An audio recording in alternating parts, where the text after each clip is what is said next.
Welcome back, everybody, to another episode of the Down the Line podcast. Ethan, it's a complicated situation outside, but how are we doing? Yeah, that's one way of putting it. We're doing good. The outdoors, the sky looks like the Orioles alternate jerseys, but I woke we're up. surviving. I woke up yesterday morning, right, and obviously it was like really gray out, and I didn't realize that that's what it was, right? So I figured it was like really Yeah, cloudy or like just foggy or something, right? No Nelson, and that's a bar. that is a bar. Don't hate the player, hate the game. And then I'm just like, okay, whatever. Because I didn't know that it was all like smoke, right? So I get outside and I feel it. Like the second I step out, I'm like, oh my god. Oh, Yeah, it was brutal. I woke up yesterday and went up, got up, left my room, and like the whole like front part of like my house was illuminated orange from the outside. I'm like, oh, okay, that's normal. Yeah, man, it was nuts. Because like I left my house for work or my apartment for work probably around like a little after nine in the morning. And by the time it was like really gray. Like it very had that slight tint of like yellow orange, Yeah. whatever. And by the time I got off the subway going up where I was going, it was like Mexico Breaking Bad filter. Yeah. Like that's what it looked like. It looked like Don Eladio was about to show up. Like fucking Don Hector was about to say, "Cabron, I need to see your balls." Like that's what it felt like was about to happen. Like Yeah, I mean, I was about it to go was sit in on a something. deal, Yeah, and so, it's crazy. And I mean, yeah. like I said right before we started, we were talking obviously, but I was feeling it in my chest, man. I was feeling it in my chest yesterday. I was like, oh my god, get me inside. I mean, it was at the point last night where, like, I didn't go outside, like, for an extended period of time, but I could smell it from inside my house. Hmm. Like, if you let any of it in from a door or window, it's sticking, Oh so. yeah. Today I was prepared. When I left to go to work, I'm like walking distance from where I was going today, so obviously I'm walking. But I was prepared today. I didn't have like a proper mask, but I had like a bandana like wrapped it around like kind of my face and like the back of my head, so it basically functioned as a mask. I was ready today. I was like, y'all, you're not getting me today. Like now that I know it's coming, I'm ready. Dude, Like I'm why are here. we playing baseball during a wildfire? It's crazy. That's Cancel the season. it's actually crazy, bro. Yeah, I don't want to have to watch the Jays anymore. Yeah, bro. It's crazy, man. Yeah. Imagine the roof's gonna be closed tomorrow. I would hope. Yeah, You would think. that would be pretty crazy if they just decide, let's just see what happens. Could you imagine they're playing and it's like all smoking conditions and you just see the players they're just going through it? That's the punishment for playing that far below 500. You don't get to have the roof closed you for don't you the don't you, wildfire you don't smoke. you don't get properly breathable air. No, you need to earn that. Oh man. It's no longer like a just something that's the bare minimum. You have to play for it. Every win you get is closer is it like closes the dome slightly more. What's the threshold for like a fully closed dome? Like how many wins? 5 game winning streak. 5 game winning It streak. goes up by like 20%. Like it closes 20% each win. Does a loss decrease by 20% each win too? So it's Yes. fully even. Okay. So if so yeah, they have to be better than 500 then. They have to be winning more than they're losing in order to get it back. So I think Actually, no. Every loss just resets it. Yeah, you know what? just They get to fully live with their resets it. mistakes. Fully resets it. They're playing bad baseball. We're giving you lung disease. No, Dude, no, could you imagine that? no checkpoints, dude. I'd be struggling, man. I'd be struggling. I could not. You know how in when they like in the NFL when they're playing in Denver because the altitude and stuff they have like oxygen on the sidelines. Imagine like the Blue Jays just have a home field advantage. They like rig oxygen inside their dugout and then they make sure that the other one doesn't get any. So like they're using the oxygen when they're in the dugout and the other team just breathing in the smoke for 9 innings. Oh my god, dude, don't even, man, don't even. Crazy discussions happening on this podcast. Ridiculous discussions. Hey, that's just what happens when this is the state of what's going on right now. Obviously, Toronto's bad. Yeah. We were talking right before, like Green Bay, Chicago. He's getting it. One of my friends in New York, he texts me. Yeah. Because he texts me, he's like, "What's going on in Toronto?" And I'm like, "This is what's going on. Like, it's actually kind of messed up." Because like, Yeah. and then he texts me again this morning, and he's like, Yeah, man, I stepped outside. I think it's cooked, and I'm like, yeah, the fucking Raptors here. Like, we're all going. We're all going, bro. Yeah, but like the threshold for hazardous for the AQI, the like the metric for air quality, like the air quality index. The threshold for hazardous is 300. Right now, a friend sent who lives in Minnesota, doesn't live here exactly, but just is showing it from that, saying that Duluth, Minnesota is at 996 right now. Oh my god. So that is 600 over what's considered hazardous. So So Minnesota is just the back rooms very right now. hazardous. Minnesota's the back rooms, is Yes. what I'm hearing. And ironically enough, the back rooms are like a yellow orange, so it makes a lot of sense. Oh my. Maybe that's what the back rooms were. Wow. Maybe the back rooms are the friends we made along the way. I think it might, honestly, at this point. The air we breathe in My god. along the way. Whew.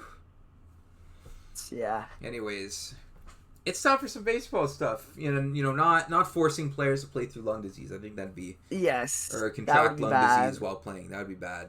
Something tells me the CBA negotiations would be taking a pretty big hit, even more so if that were to happen. Manfred says that's your punishment for not The, agreeing. Is y'all the got owner, yeah, the owners like are saying like we're gonna like, we're gonna make you play through this if you don't sign the CBA. yo. Just some crazy like just manipulation tactics going on here. I can't lie. If it was This me, is like biological warfare. and just straight up chemical warfare. Yeah, I'm not gonna lie. If it was me, Yeah. if that was me in that situation, fists are going up. I'm like, hell no. It's like, I'll go in. Like, I'll throw. But yeah, we got some baseball stuff that we got to talk about. Things. All-Star break is kind of it's concluded. You know what I mean? Yeah. The second year in a row where a pitcher from one of the Central Divisions has, injured another big-time power hitter, by a hit by pitch. Crazy that has happened 2 years in a row. I think we need to investigate both Central Divisions. At least the Tigers didn't actively sell this All-Star game. You know what? This is true. Everyone remembers last year because they had like 5 All-Stars, right? And all of them were just so bad. None of them did anything. They went like 1 for like 11 or whatever from hitting, and then they all stunk it up. And I don't remember Struble being bad pitching wise. That's really all I remember. Yeah. I just remember but everyone being AL, like, get these guys out of here. AL Cooks again. Yeah, they went up very early. Christopher Sanchez not pitching to the best of his abilities. No. Whereas the other starter, he showed up. Was Eats. He showed up. Was Eats, man. Absolute Eats. Listen, I don't know if you'd seen this on Twitter. I'd seen this narrative that Dylan Cease was just like, I saw it a while ago. Like, it wasn't like a recent thing. It was maybe like at least a month ago. I think it might have even been before he went on the injured list. That he was just like, he was basically like a bad lineup merchant. Like, he was just cooking bad teams. Yeah. That boy struck out the side in the All-Star game. I don't want to hear it. I don't want to hear it. Yeah. This guy. And the one guy he walked was Freddie Freeman. It's not like he's walking some guy who's running like a 2% walk rate. Exactly. Sent down Schwarber, Soto, and Abrams all on strikes. We're good, bro. Yeah. You see the video going around. It was all the hitters. There was a bunch of the hitters in the All-Star game. Yes, the where they're All-Star saying break. the stats. I understand the Nationals hitting lab now. After seeing the James Wood and the CJ Abrams one, I'm like, yeah. I understand. I think my favorite thing were people saying that this is what's ruined the game, and then the example they use is that players are using OPS over average. Not like I'm not gonna say I agree with like that if you were to say average over WRC plus, obviously you know that, but like obviously you know that that's not true, but like if it's like an old head take, I understand why you think average better than like WRC plus or xWOBA or something, but like. To say over OPS is just insane. Over OPS when like batting average, I'm not stating anything revolutionary here. Averagely, just how frequently you get a base hit, just in a decimal number instead of a percentage.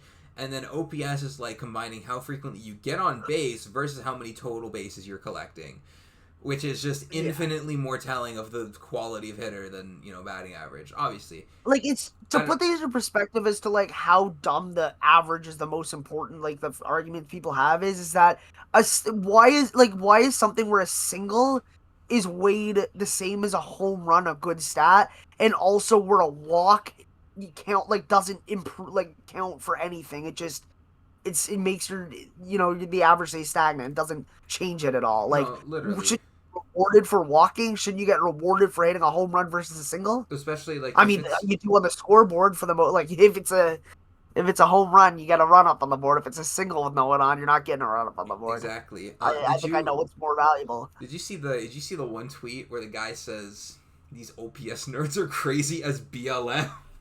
Did you see Yeah, that it's tweet? like that's the one that I was that's the one ridiculous. I was like thinking of. And That's it's like ridiculous. yeah. It's one thing to just be like, yeah, man, I don't really mess with the stat. You know, it is what it is. You think that, whatever. It's all good. Nothing wrong with that inherently, right? Yeah, I guess OPS is like some woke thing now. I don't know. Yeah, bro, the fucking woke radical left getting BL or getting They're shoving advanced stats like OPS down our throats. Yuck. Yeah, because the original tweet that it's replying to, it says nothing says baseball in this one's actually might be a funnier tweet. This one says nothing says baseball in 2026 like having or like the first hitter in the All-Star game having a 237 batting average. On its own, that's pretty funny because it doesn't include any other context. It's even funnier when you realize the player they're talking about is fucking Mike Trout. Mike fucking Trout. This isn't, no BS. This is the Michael Nelson Trout. That's insane. A unanimous first ballot Hall of Famer to me. Yeah, like literally it was on pace for like GOAT conversations and is still like right now he's still one of the best outfielders in the game. Like there's like that's not really up, that part's not really up for discussion. And then the fucking OPS tweet. I was seeing people clowning the shit out of this guy. Man, it was so funny. I saw people just straight up copy pasting it, like in the quote tweets all over Twitter. People were just fucking making fun of this guy, and honestly, I can't lie, deserved. Someone quote tweeted and said, "Imagine explaining this sentence to someone in 2017." Yeah. Someone said, "Yup, be aware of MLBGTQ+." Hey man, y'all got it, bro. Y'all got it. I'm not deleting this app. This is why I can't delete the app. Yeah. Because I have stuff like this come up on my timeline. It's hilarious. Just because I mentioned Mike Trout really quick, though, I want to mention. Oh, sorry. Yeah. You go. Oh, yeah. It reminds me of this tweet that I saw again. That every time I see it, it never this never fails to make me die of laughter. The Cardinals tweet on Jackie Robinson Day saying, Jordan Walker, Jack Flaherty, and Jordan Hicks discussed what wearing 42 means to them, and someone said Jackie would shit his pants if he saw Hicks throw a 103-mile-an-hour sinker. And then he would then take three more pitches and walk to first base. That's an all-timer. That might be the greatest baseball tweet of all time. That is up there with that Chris Davis is playing worse than Lou Gehrig with ALS. Therefore, he must have ALS. And I was an Orioles fan that was dead serious. That was during his the over stretch. Yeah. Yeah.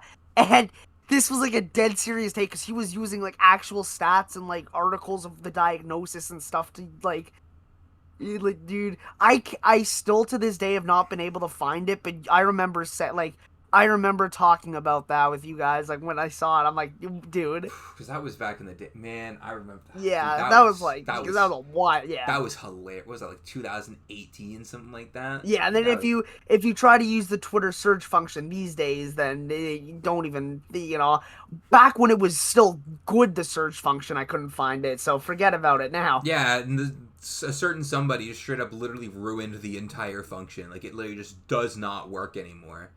Which is great. Yeah. I remember I used to be able to search a phrase, whatever, right? And I used to put someone's at, and it would only have either that from that person or where they're mentioned with that. And now I just get a bunch of random bullshit. That doesn't even work properly anymore. And I'm like, thanks, man. Yeah. But yeah, this just doesn't even work properly. Just because we were talking about Mike Trout for a second. I saw this thing that he said, and this is really funny.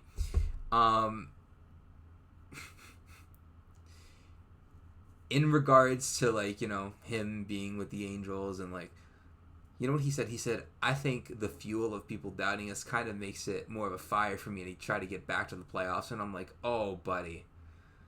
Oh, Dude, man. it's time to just let it go, It bro. is It's time. over. It is time to let it go. Listen, I mean, obviously, you're not going to expect him to come out and say, yeah, we're trash, No. we're cheeks. Like, But look, obviously, no player is going to say that. But like, come on. he's lasted this long here. I think everyone and their mothers will be able to tell you, like, dude, we get it. You're loyal. We want to see you go to a better team. We want to see you go to the playoffs and have a chance at a ring. Like, we get your loyalty, and that'll never be forgotten. You'll always be considered one of the most loyal athletes ever, but we want you to get that ring. Honestly, like I saw this one TikTok. Well, I guess I saw it on Instagram. It wasn't a TikTok. I think it was a video from TikTok, but I just saw it on Instagram. Like I saw it like a few months ago, and obviously this is something that would never happen, and like this doesn't actually like make that much sense to happen, but it's just kind of fun to think about. It was someone, she was like proposing like the Mike Trout rule, and it was like, I think it was like for Mike Trout's last season, once the playoffs roll around, he gets to pick one team in the playoffs, and he gets to go on their active Low roster. key. And I'm If like, anyone in the history of the league has been, you should be able to do that. It's him. and I'm Although like, that's fuck obviously it. something that should never happen. Oh But yeah, obviously that would. It's on. It's just a fun. It's just a fun thing to think. but about. like that, he's probably the one player in MLB history who I think, yeah, that's completely valid to I, give it to. yeah, I would be like, you know what, you got it. Like, you know what, you're that guy. Like you're so that guy. And like, as good as all time great as he's been, he's had a total of what, like 12 plate appearances, 13, whatever, like over 3 games, however many plate appearances, I don't remember, something like that, like 12, 13, whatever it is. It's tragic. It's tragic because that man deserves better. We've talked about it before, how, you know, the Trout Angel stuff has been really bad, but you know, it is what it is. There was another thing actually that I want to talk about, and I forgot to mention this before we started. Have you seen the stuff that's going on with like the MLB and the MLPA, like regarding like the Olympics? No, actually, I haven't. Usually, I'm on top of that kind of stuff. So they are talking about, you know, participation in the Olympics in 2028, right? And Yeah. what the MLB is trying to push is like a mandatory participation, right? And because I like 2 years ago when the Olympics was a thing, baseball wasn't part of it, right? And Yeah. I think in 2021 it was there, and like I don't remember if there were big leaguers there in 2021 or if it was like former big leaguers. I don't really remember all that well, to be honest with you. No, it wasn't. Because here's the issue that you face. Oh yeah, by the way it it was so weird because it was literally 6 teams. There were 2 3-team group stages. Like there was 2 groups of 3 teams, and then every team made the next like it's just the way it was so bad. And here's the issue you face, in my opinion. The issue you face is that the Olympics happen in the summer. Right in the middle of the season. And this is like a 2-week long tournament, right? Mm-hmm. It makes sense for a sport like hockey where it's like the you have that break, but it's during like the All-Star break, so it's only like an extra like 2 weeks instead of like just taking off however long. But the issue with that, in my opinion, is the fact that like, what does that leave with the World Baseball Classic? Are you gonna have both?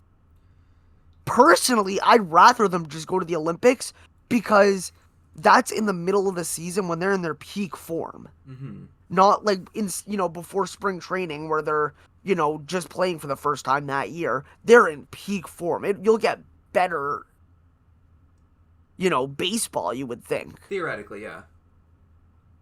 So I would love that, but at the same time, if it meant that we don't get the World Baseball Classic, that's, you know, I don't know if that's something that I'd want. Yeah. And the other thing, okay, just like the logistics of going to the Olympics during the middle of the season is kind of weird. Especially because if you really want to make it work, you probably have to either push the season's end back like 2 weeks, which obviously then pushes back the playoffs, or you start the season a 2-3 weeks early, and then also like probably start spring training a bit early. Yeah. You would have to do either one of those, I would think. Unless you're going to just continue the season while it goes, but then that's really weird with players not being on the roster for... Because the Olympics are going to span from July 12th through August 3rd. Or, sorry, I don't actually know if that's the Olympics are. But what this article says is that the league is proposing a mandatory participation agreement that players who don't meet requirements, they're on the restricted list from, like, that date. Which... Yeah. I think the crazy thing about this is, right, if players want to go to the Olympics, I think they should be allowed to do it, you know, as long as, like, logistically everything, like, works out. What I don't like is that they're, like, the MLB is trying to make players go, right? If you don't want to go, I don't think you should have to play, right? Now, obviously, like, it comes into, like, you know, you have a country to represent, because, like, there's only 6 slots. There, U.S., Venezuela, and DR are qualified, but then there's only 3 more spots. So, like, there's going to be countries that, for example, were in the WBC that aren't going to be represented in the Olympics in specifically the baseball section, or the baseball, like, teams, game, whatever. I just don't like the idea of them being, like, participation is mandatory, or, like, they have to make themselves available to participation. Because, like, I think the way the WBC works, it works perfectly well, right? Guys can go, they try out, they get selected for the team, whatever. And then, you know, either they make the team or they don't. But the guys who don't want to go, they just don't play. And I think that that's perfectly fine. Like, I don't see the issue with that. Obviously, everybody knows how much I love the WBC. I think the WBC is great. I would argue it is the single best, like, event revolving around baseball that there is. Yeah. But I don't think players should be forced to go. I think that if they want to participate and they want to represent their country, I think it should be because they want to go represent their country. You know what I mean? That's how you get, like, the WBC, for example, was fucking electric, right? And a big part of it is the fucking vibe surrounding all the teams. You could tell that, like, everyone there was so fucking proud to be wearing their country's flag, right? The example that everyone used was the DR. I don't think anybody had better vibes than that team. But, like, that's the kind of thing that you should be aiming for, right? If I am only playing in the Olympics because I'm gonna get fined and shit if I don't, you know what I mean? That's just gonna... I think if the more players you get that are kind of, like, in that kind of mold... I don't know if mold's the right word, but, like, in that group, like, they're just kind of there because they have to be. I think the overall product you're gonna get is gonna be a lot worse. You know what I mean? Yeah. With that said, I'd still love to see players there, but I want to see them there because they want to be there, not because they have to. Right.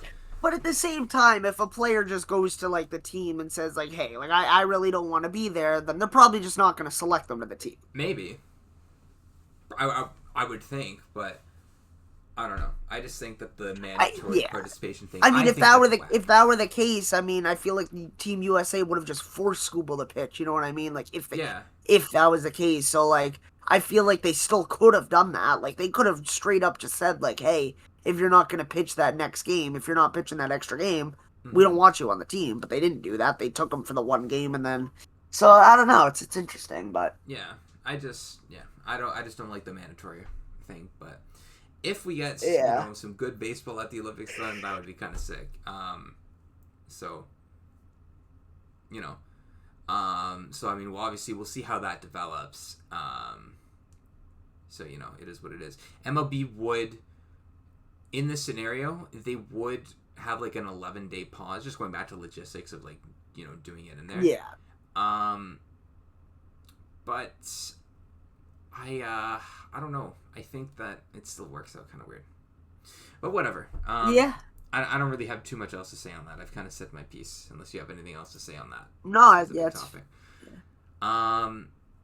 Okay, things are starting to get moving in terms of transactions and stuff.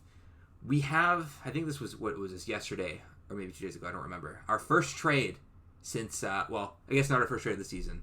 That was, I don't know what the first trade of the season was. I remember the first big one was, like, Patrick Bailey. But we have, our first trade deadline era trade. Overall, it's actually not that big of a trade. It's the Lance McCullers thing. So, the Astros traded Lance McCuller to the Milwaukee Brewers.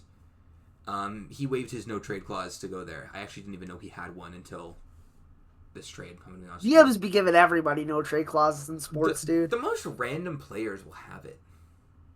Like, Yeah. if you would have told me to name 200 players that would have a no-trade clause, I would not have guessed Lance McCullers. Yeah. The Astros also traded lefty pitcher Colton Gordon. He's in the minor leagues. And cash considerations to the Brewers for minor league outfielder Jaden Fisher. Brewers are covering the rest of McCullers' salary for, the rest of the season. But yeah, overall, this trade isn't really that crazy. Gordon is a 27-year-old with, he's not really like that crazy of a piece. Fisher can be fine. He has pretty good on base potential. He has really good plate discipline, but he doesn't really have much power. I don't think the hit tool's quite there. Really, what it is, it's just, hey, the Brewers are like, hey, we need a pitcher. Maybe they can hope they can get him, a little better than he is. Like, you know what I mean? Like with how, yeah.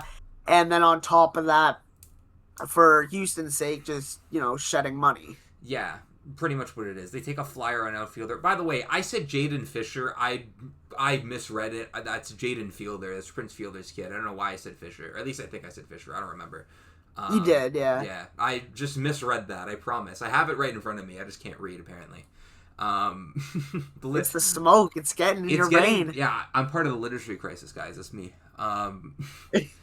Yeah, really, like, this trade isn't that much. It's really just the Astros. They take a flyer on a guy. They shed some money for the remainder of the season. The Brewers, they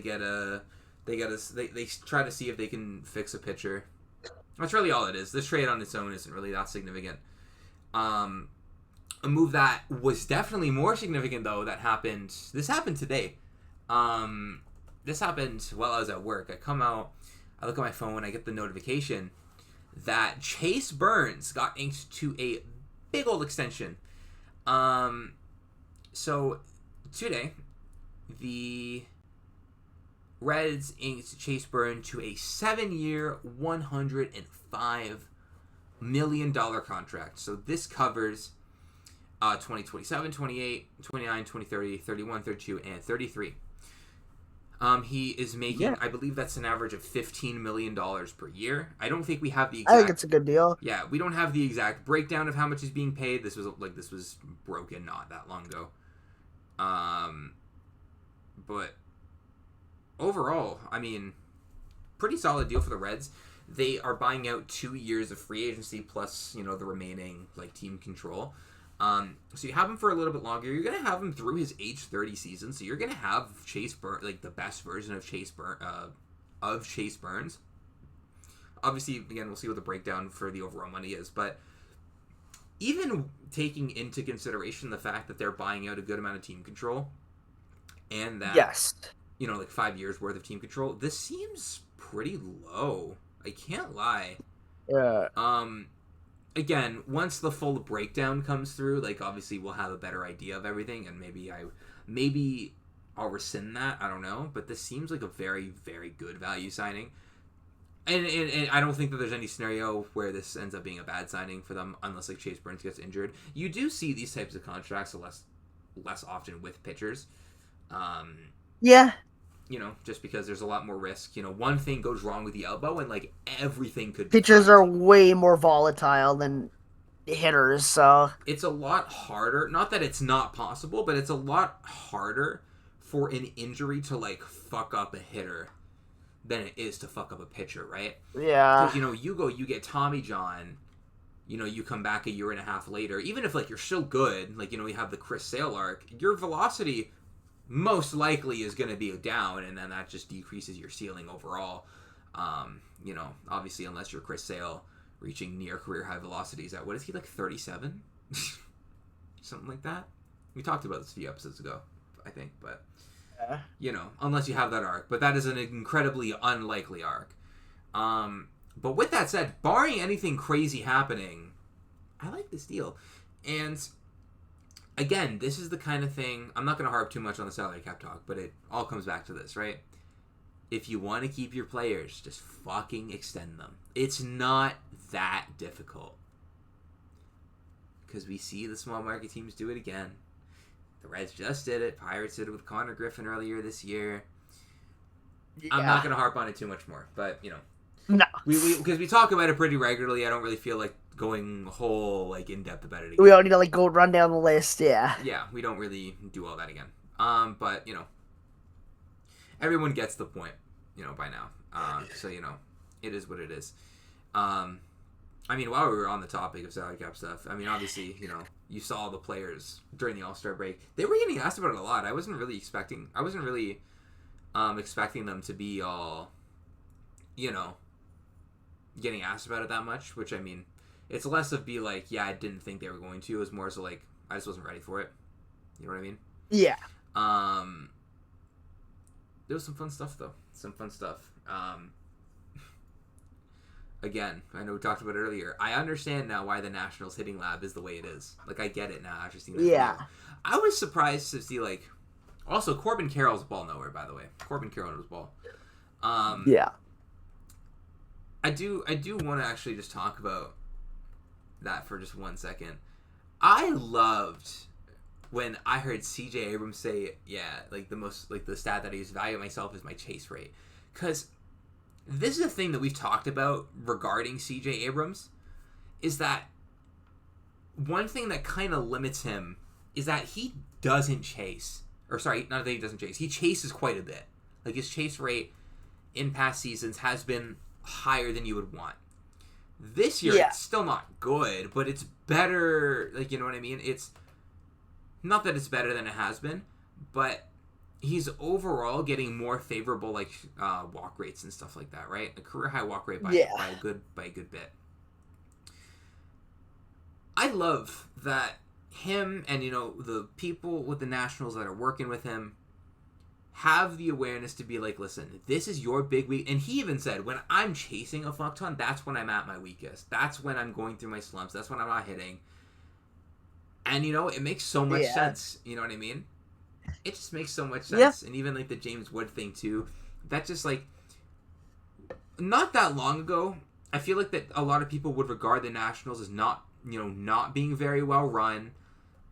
They were probably behind in a lot of, like, you know, analytics and, like, data and all that kinds of stuff, right? Not, like, a forward-thinking organization, right? I mean, this is the same team that had the sign up at their spring training facility saying, I don't care how fast you throw a ball for.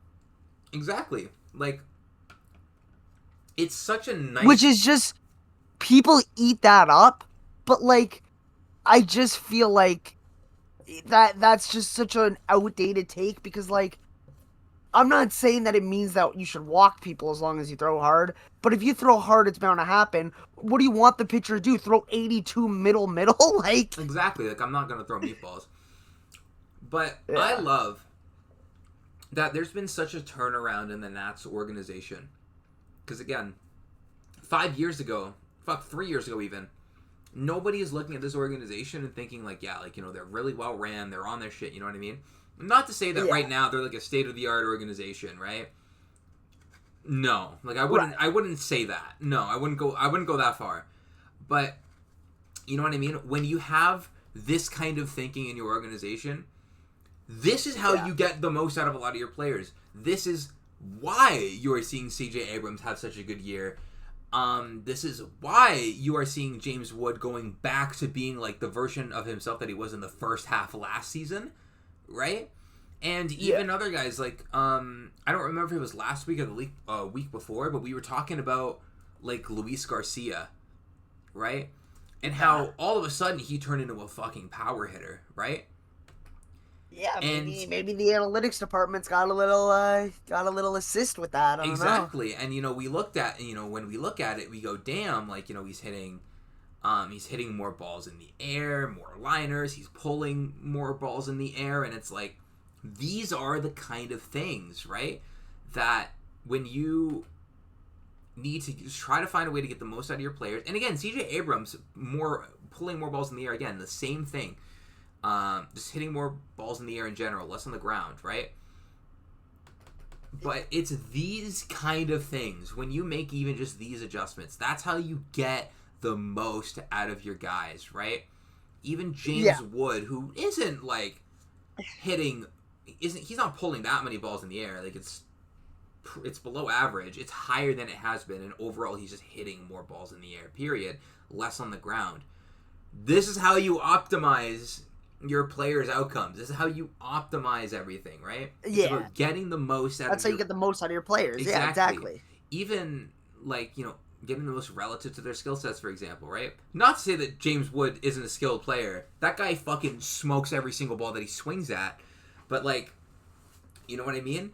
It's a lot easier for a guy with like James Wood's like batted ball profile, right? Yeah. To not have good results if the organization doesn't have the process behind it to try to be like, all right, this is what you should be trying to do and blah blah blah, right? It's a lot easier, and you see multiple players around the league where, not to harp, but like I'll use Vlad for an example, right? Not even just this year, but there has been multiple years. For example, let's take like his 23 season for example, right? You remember that year when Vlad was super fucking frustrating. It felt super underwhelming, like every single time he was up to the dish. But his underlying numbers were some of the best in the league, right?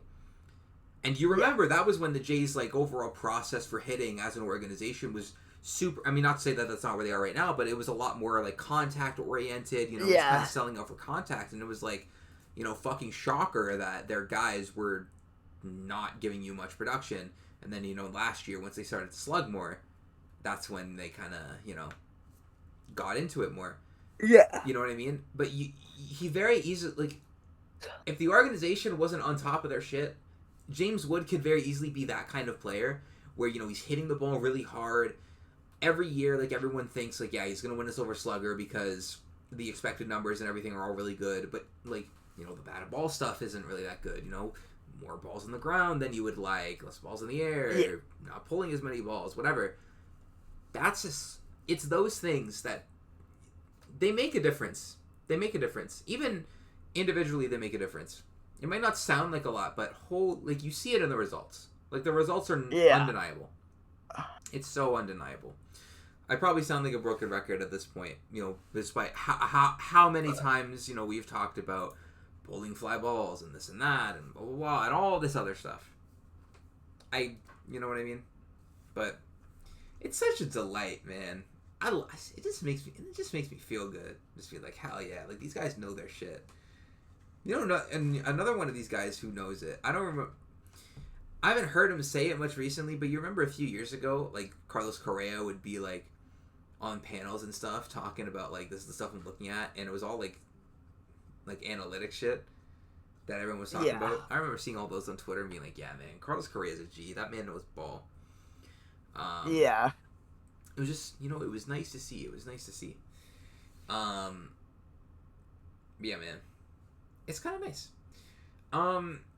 But the big thing, I think we're kind of ready to go into the main meat of the episode if you want to. I just dropped something. That's my bad. The trade deadline is coming up soon. It's like 2 weeks and a bit. Like around, I don't know, 17, 18 days, whatever. It's August 3rd. Really weird. It's almost like always I feel like onto like July 31st. That's what it feels like. Now it's in August. It's really weird. But it's August 3rd. We don't have much longer before things are about to start getting going, right? I think last year it was like a week before the deadline was when things started to really roll, I think. Because you remember we did the episode, we predicted everything, and then like while I was processing the episode and getting it ready to go up, like Josh Naylor got traded. And I think we both predicted him to go to Seattle too. I remember being like, hell yeah, man. Like, fuck yeah. And our prediction was still in there, which is funny. So we are not quite doing all that just yet. But we're going to warm ourselves up to our trade deadline predictions. So what we're going to do is we are going to try to predict the buyers and the sellers of the 2026 MLB trade deadline. Now, there's going to be a lot of these that are like, yeah, this team's going to buy, this team's going to sell, whatever. I think that the best way to do this is we kind of break them off a little bit, right? Teams that are going to hard sell, like clear house. Yes. Teams that are going to soft sell, you know what I mean? They're not going to completely blow up their team, but, they're not going to buy. They're going to sell off, maybe they're expiring, whatever. Teams that are going to go fucking all in, like they're going to go for the top dogs, whatever, right? And, teams that are going to try to, make the smaller moves, maybe around the margins, whatever, right? And then maybe teams that are going to do a bit of both. We see those here time to time. Usually there's not very many, but, those teams do exist. We see them every year. Usually it's only a few teams, but, So we're going to go team by team, and we're going to give our assessment on what we think each team... I think the way we should do this, Ethan, we're going to do what we think they should do and what we think they're actually going to do. Yes. I think that's a fun way to do this, because those things can be quite different. You know what I mean? Yeah. I'm going to give you the choice today on where we're going to start. I feel like I think I chose last time, so I'm going to give you the choice today. Where are we starting? Started the NL East last time, didn't we? I think so. I think that's where we started. Let's go with the AL West. Don't think we ever started there. I don't think so. We'll go West, Central, East for both. Sure, we'll do that. And then, AL West. Yeah, cool. We'll do that. So, do you want to start in last place or do you want to start in first place? Let's make it interesting. Let's start last. Start last place. All right. The Angels. This seems like a very obvious one off the rip, right? Yes, it seems like it. They are tied for. But you know what the first word you said was in that whole sentence? What was the first word I said? Angels. Angels. You're damn right. On paper, you see that they are dead last in the AL. They have, not even dead last in the AL. They're tied for dead last in the entire league. Right? Yeah. That is a selling team. However, I feel like every year the Angels do some really weird shit. They'll trade for, some veteran player that just, doesn't make any sense, and it leaves you scratching their head. Last year it was, who were the two relievers? Was it Andrew Chafin and Luis Garcia? Was it those two? I think it was those two. I think so, yeah. And you remember we talked about it last year when that happened, and we were like, what? Why? Granted, they were closer to the playoffs than they were now, but, What I think the Angels should do is they should fucking hard sell. They should trade whoever has any sort of value. Because, except, they're really, really young, high ceiling players. Those are the only guys that I think... Which they don't even have... They don't have, a ton of them. It's not they're loaded with young talent either. Exactly. I would say, the closest thing to one of those players would be, a Zach Neto. But even then, I don't think that you have him under enough control to the point where, in 2029, you're not going to be good. You know what I mean? Yeah. So I would fucking even say he's on the table. I would genuinely blow up this entire roster. If I was in... Anyone that has any kind of interest from around the league, you move. Exactly. And I honestly would... This would be the fourth year in a row where I say that. If I was in the Angels GM chair, this is what I'm doing. But we have to remember that this is the Angels. I don't think that they're going to do that. You know what I mean? There's been talks around Reed Detmers. I don't remember if we talked about it, but there was the one report... I might have sent it to you a few weeks ago where there was some people saying Reed Detmers could in theory garner a bigger return than Skubal would. Now obviously that comes with the knowledge that Skubal's expiring. Detmers has 3 more years of team control, right? Or 2 more years, I think, or is it 1 more year? I actually need to look this up. I said that looking at Neto's page. Forgetting that I was still on Neto's Spot Rack page. So let me double check how much control Reed Detmers has actually before I put that out into the world. Yeah, the biggest move the Angels can make is selling the team, first of all. Getting Artie Moreno up out of there. Also, I'm just finding out what their president's name is, and I saw it on the Wikipedia page. I'm like, There's no chance that's real, What's his but name? it is. It's a she. Her name's Molly Jolly. That is a name. That is an That awesome that is name. that is kind of an S tier name. I can't lie. Maybe A tier. Regardless, that's an upper tier name. I can't lie. But yeah, I think that everybody except apparently Mike Trout and probably fucking Artie Moreno Yeah. is probably in agreement that the smart move to do for the Angels is to sell everything. Everything, if any team calls you up and says, I want this guy, you can have him, but obviously, you need to get a good price for it. But, like, everybody's on Yeah. the table. Literally fucking everybody. And that's the issue. They waited too long to trade some of the guys. Yeah. I feel like, they've been too reluctant in the past to trade certain guys when it's, like, good to do so, right? When Ohtani was expiring, they were too reluctant to trade him. I feel like there was a lot of deadlines and off seasons in a row where Taylor Ward's name was being thrown around. You remember when Tyler Anderson was good, and then they were having the conversations, and then I don't think he got moved. Well, that's a problem in itself because that was a signing they never even should have made in the first place. Yeah, but then people were talking about he could go to this team, and I'm pretty sure they just never traded him. You know what I mean? It's just that kind of thing, right? Now, granted, they do not have the same GM in that chair that they did all these other deadlines and off seasons ago. Because you remember, they recently fired Perry Minasian. The thing is, I think that might be even worse of a situation because now I think the likelihood of them selling is even lower because why would the guy they just brought in as the interim guy, like I can't see him making big changes in the middle of the first season rather than in the off season. So that's like kind of what I see there. Like there's a chance that might hold them back even more. Which brings me to what I actually think that they're going to do. This team is not selling shit. Maybe they trade like any expiring contracts that they have. I don't know who's expiring on their books off the top of my head. I will look right now. I'll look right now. But this team is not going to hard sell, right? It's the fucking it's the Angels. Everybody should know that by now, right? Yeah. I think realistically, the extent, like the biggest extent of their sell, it's going to be like Jorge Soler, Kirby Yates, and like that's it.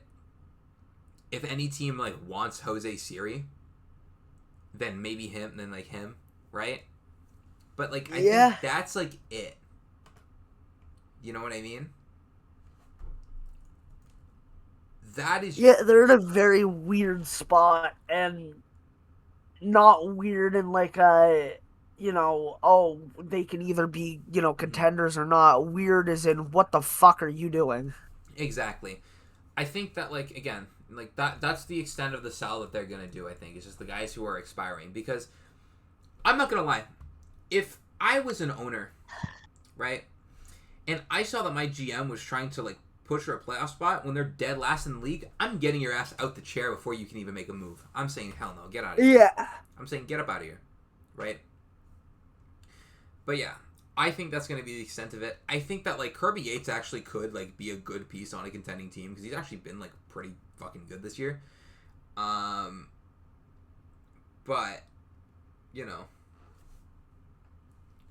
beyond that, I don't really think that they have too much of value. So, it is what it is. But again, I think that this team should just blow it all the fucking way up. So... Yeah. It is what it is, I guess. Next up, though, are you in agreement with both of those, by the way? Yeah. Yeah, okay. Next one up is the Athletics. This team had some promise earlier in the season, man. They have promise. The thing with the A's, unlike the Angels, that the A's are a younger team. Mm-hmm. So there's not really many guys to sell off, so it's not really going to be much selling rather than just not buying. Mm-hmm. I mean, you're obviously gonna see what you can get. You'll make some calls. It's unfortunate. Like, you're not gonna get anything for Jeff McNeil, obviously. Maybe Jonah Heim could get something. Maybe, you know, if you could move Jeffrey Springs, who again is not good right now, like if you can move them, great. And then obviously anybody in their bullpen is basically available for me, right? So Yeah. In terms of expirings, they only have a few guys. So they have, like you said, Jonah Heim. They have Mark Leiter Jr. They have Aaron Savali. Right. yeah, They have some other guys too, like Luis Severino's on there, but he's on the 60 day. I don't even know when the hell his or sorry, he's not expiring. He's like one more year left. But like that's their expiring guys right now. It's just those few guys. I don't think that you're really gonna get much for those guys. You know what I mean? I think it's worth moving them just because, like, you're gonna get something, right? But this is not a team that needs to like hard blow it up because a lot of your guys, right, are guys who are, have a lot of team control. They are not making too much money. Like, for example, Nick Kurtz, Jacob Wilson, Soderstrom is locked up. Jacob Wilson's locked up. You know what I mean? You hope for Lawrence Butler bounce back. He's locked up. Langeliers has another 2 years of team control. I think that this could be a team, ironically, that like could do a bit of both. You know what I mean? I think that they're gonna try to move their expirings because again, I don't think that this is a team that's gonna push for a playoff spot right now. They have skidded way too much recently for that to be the case. Like, they're only teams below them in the AL are the Royals and the Angels. They have skidded, right? But what I think, if they do a little bit of both, I think that could be kind of beneficial. You know what I mean? Like, get some guys that are under team control for next season, who are kind of like buy low guys too. Yeah, even if it's not buy low guys, like if you get if there's, I don't know what the name would be off the top of my head, someone who maybe has like another 2 years left of team control on them, that's like good, like maybe contending teams would be going for it. If you go for that guy, whoever that is, I don't know who would be off the top of my head. You know what I mean? That's a guy who it helps you next year, the year after. Those are the kind of guys I think that the A's could be targeting. But they're not going to hard buy in the sense of like they're in on the Scooble sweepstakes. I got a fun name for you. Let's hear it. How about Cody Clemens? Ooh, that's an interesting. He has 2 more years of team control. He's on a team that's not really looking to win. He's 30 years old, meaning he's still got a couple of years left, and he's putting up very, very similar numbers to what he did last year. Even better, though. So it's not like this is just coming out of nowhere season. And his process the past couple of years has been kind of similar in what he does in terms of like, okay, this is what he does well. And that's just hitting the ball hard. He has one of the better exit velo numbers in the league. He has the ability to play a couple different positions in the infield. And you're really looking at,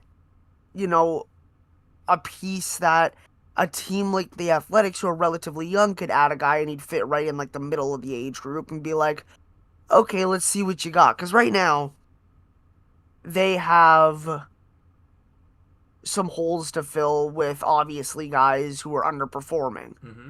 But right now, their starting second baseman's Jeff McNeil. He is already better. Their DH right now is Carlos Cortez. Cortez is having a better season, but I think Clemens is the better player.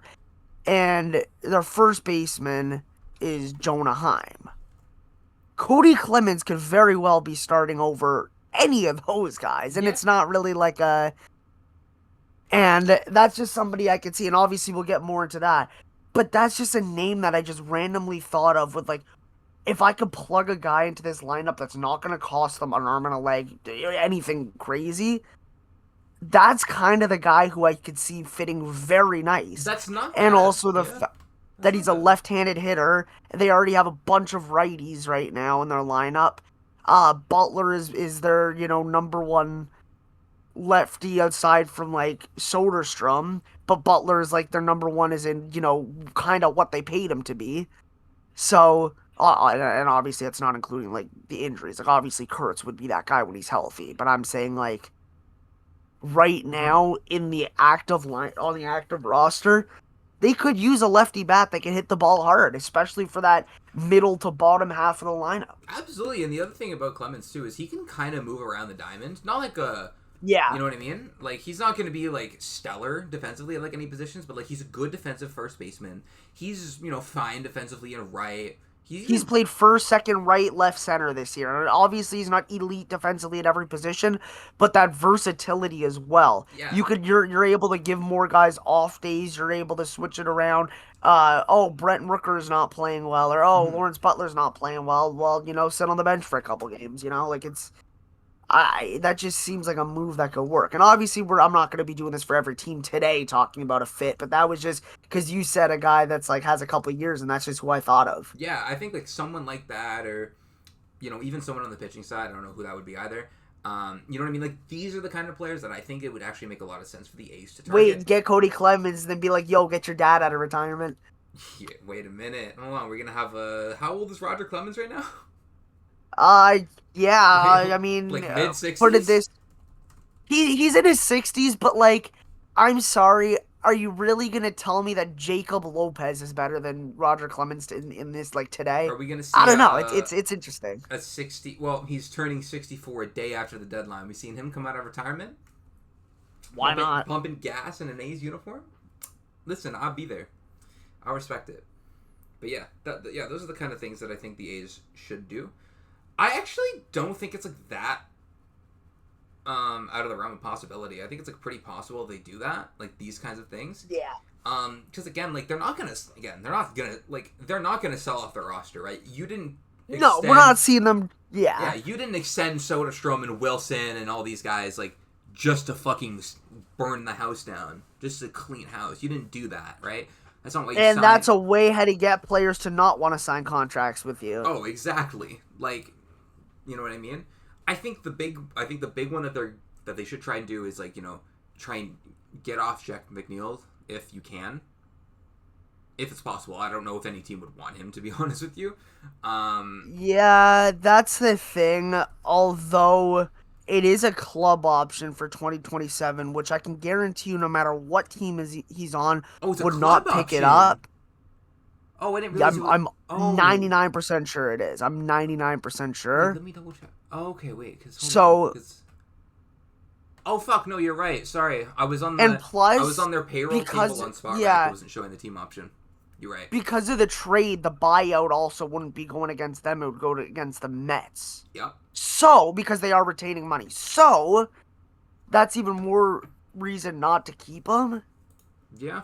And like another thing is like because of that, because he's making like I think he's only making like 10 million this year based off of the or like in terms of like to the payroll. You could definitely see a team like they could throw in a guy that's kind of like a quadruple A player with some upside, maybe 25, 26 years old, Yeah.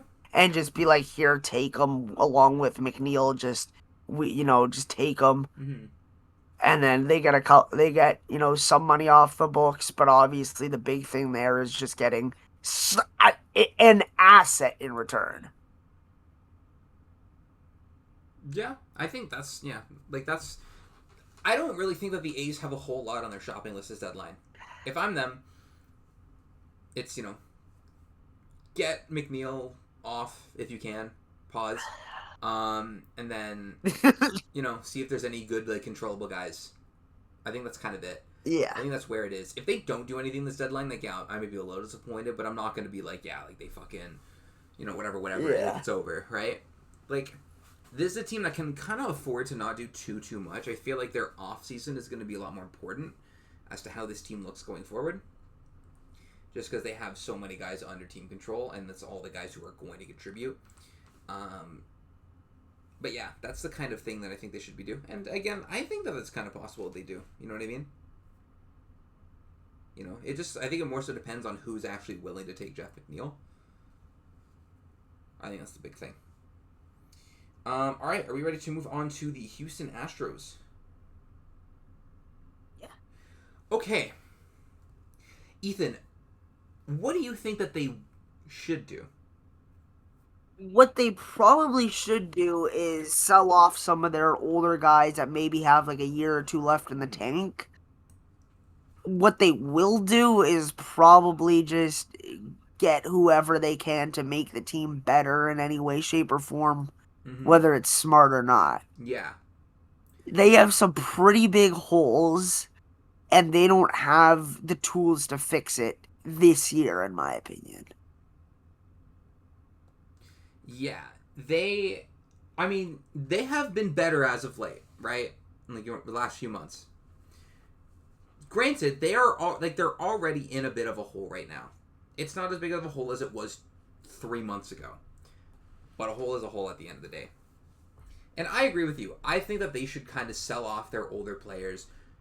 If you really want to stay in contention, try to hit a quick retool, if anything, and kind of just reload. You know what I mean? Yeah. Not that that's like an easy thing to do, but if it's possible, I think that that's the best move forward if they want to like actively try and stay in contention. But what I think that they're going to do, again, I think that they're going to try to go, maybe not like all in, but they're going to buy. Like, we kind of know that they're going to buy. They have thrown their hat in there's been the reports that they want to be in on Tarek Skubal. There was another big name that they wanted to be in on. I can't remember who it was. I'm scrolling through our DMs right now because I know I sent it to you somewhere. Oh yeah, I think we talked about it last week actually. They plan to be in on the sweepstakes for Tarek Skubal, Sonny Gray, and they're showing interest in Mickey Moniak and Jake McCarthy. Don't remember if we mentioned that last week, but I'm mentioning it now if I didn't. Those are guys that you're going for if you are buying, right? Those are not guys that you go for if you're thinking, yeah, you know what, we're going to try and reload for, 27, 28, whatever kind of thing, right? Not a thing that happens. Yeah. Sonny Gray, I'm pretty sure he's expiring. Tarek Skubal, we all know is expiring. Moniak has one more year of team control after the season. But it shows... Sonny Gray has a mutual option at $30 million. Okay, so that, with the season he's having, that probably... With a $5 million buyout, it is deferred to $1 million. However, I feel like even with that, picking up that option is probably the smart thing to do for whatever team has him. Yeah. But with the season he's having, that mutual option probably means he's expiring. He's probably going to be able to get like a 2 or 3 year deal. How old is he? 37? 36? 30 Sorry, million is a lot. Who's going to give him more than 30 is the thing. Like, the only thing I can think of is if it's like a 2 year at like 25 or something, which, yes, the AAV's down, but it's giving that extra year, and it's, you want, like, I mean, we shouldn't be shocked. I mean, it's not like there's no team that will do it. It's just kind of like, should they? Like, would it be smarter to just take the option? I have a feeling that if he declines, there's going to be, assuming that he continues having the season that he's having, if you just extrapolate his current numbers over a full season, I think that there's a team who would give him enough money that would, make up for him not taking the 35 next year. Yeah. I think. But yeah, if the Astros plan on being in on those guys, that means that they're going to buy. Right? Pretty easy. That means they're going to buy. Unless something crazy happens and they just don't win another game until the deadline, then obviously they probably hard sell. Maybe not, not hard sell, but they are not in buyer territory. But that's not quite gonna happen like that. But again, I don't really know how much I'd love that kind of route to go down. You know what I mean? Yeah. I don't know. But we'll see. We'll see what happens with them. But yeah, I agree. I think they should sell off their older guys, kind of like soft sell. But I think that they're going to try and go all in as possible. They also said, by the way, or I shouldn't say said, because that makes it sound like they announced it publicly, but like there was a report that they were telling teams that like Josh Hader is like not available. Like teams were calling about him, and they were like, no, don't even bother. Which is interesting. Big, really, really interesting when you when you consider their situation. mean, really, all signs point to buying there. Yeah, that's like what is going to happen most likely. So it's it is what it is. We'll see what happens there. Next team, we'll go to the Mariners, I guess. Yeah, I mean, I think they're gonna. I think they should and they will buy. Yes, this is a team that I understand they're under 500, but I would be lying to you if I said that this talent on this roster was anything but undeniable, right? I get it. They're underperforming. Cal Raleigh's not having a great year. Some of their pitchers are not as great as you'd want them to be. Whatever, right? Yep. The talent on this roster is absolutely undeniable, right? Yeah. Randy Arozarena is has a fantastic year. Julio Rodriguez is having a really good year again, although he's really oddly like regressed defensively. You're even getting like a good year out of Cole Young. Like he's probably gonna finish with like a 3 WAR, I would think.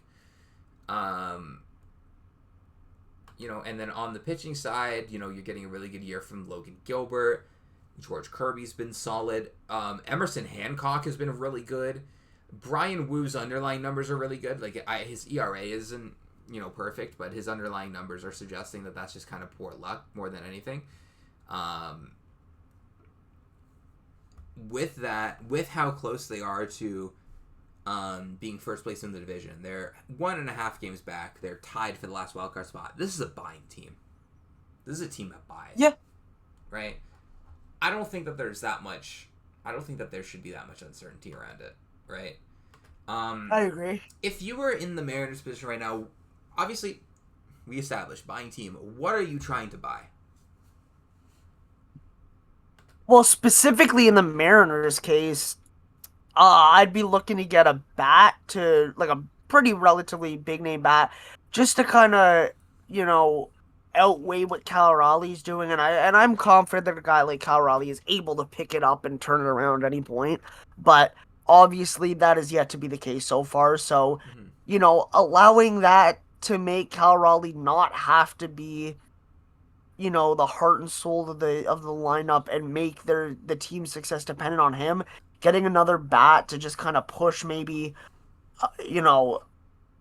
someone down in the lineup or out of the lineup, and get a bat in that's gonna really just make the lineup as a whole better. Meaning like Cal Raleigh, obviously being the 71 WRC plus bat he is, won't be good, but having better hitters will allow that to be more acceptable. And obviously the idea is he's going to turn around. If you're the Mariners, any hope you have of going deep in the playoffs relies on if Cal Raleigh is going to show up, because if Cal Raleigh is playing terribly, I can't see the team going far. The reason why they went far last year was because of how good he was in the playoffs in the regular season. Absolutely. So he was hitting. Yeah, so that's the thing. I think they'll go as far as he can take them, in the sense of, I don't think that the team, he's the only guy on the team and the only key to this success.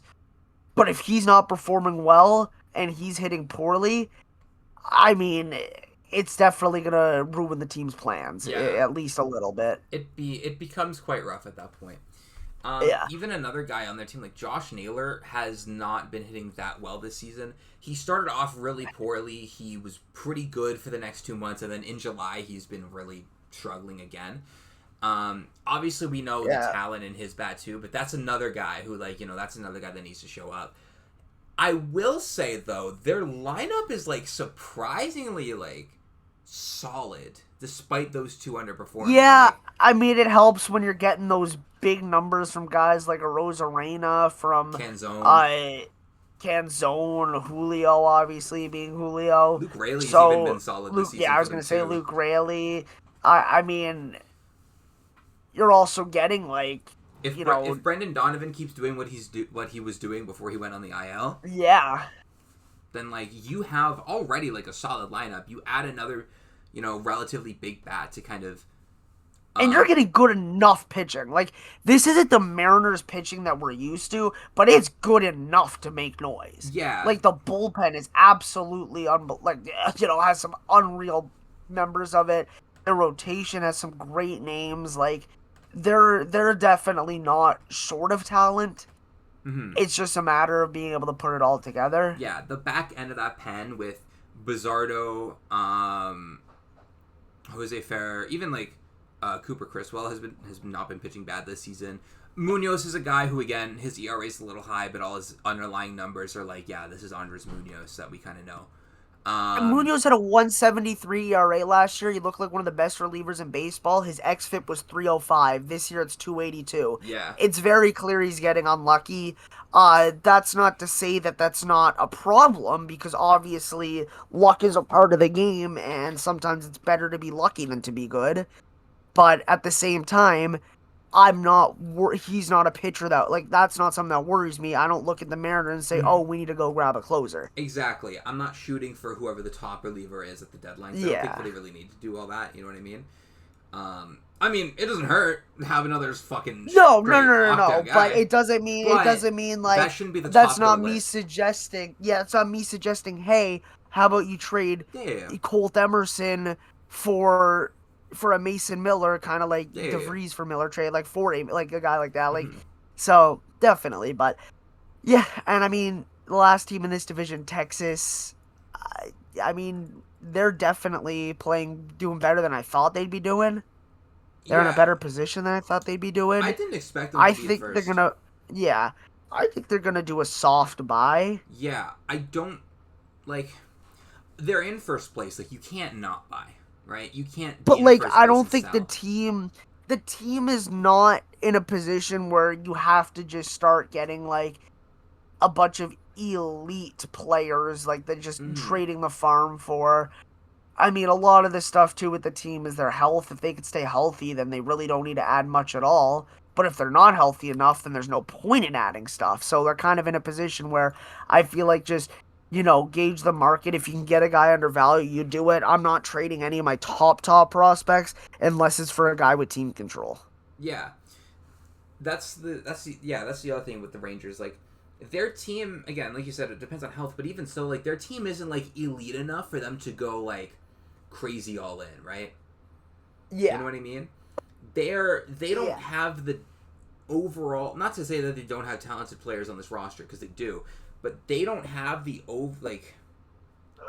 you know what I mean? They aren't like a top tier team where you're like, yeah, we need to go like, get the best guy possible. Because even honestly, if they did go out and get, not that this is the guy they would trade for, I'm just using him because he's the best name available. If they did go and get a Tarek Skubal, this roster isn't good enough to guarantee that even with that, like, you're still going to be really good in the second half of the season. You know what I mean? Yeah. Does that make sense? That's why I think, and I agree with you, like, a soft buy is probably a smarter move for them. I think that's probably what they're going to do, because I don't feel like I've seen very many reports of them being linked to that many big names. Or maybe I'm just missing every single Rangers report. I don't know. But and maybe if you see something different, you can, correct me or affirm. I don't know. But I feel like they haven't really been linked to that many guys. Like, there hasn't been much smoke regarding them and any trade candidates. So I kind of don't see them going all in. But I do think that, like, again, you're in first place. It's hard to justify not selling. Or, sorry, not buying. That kind of thing. So I think that they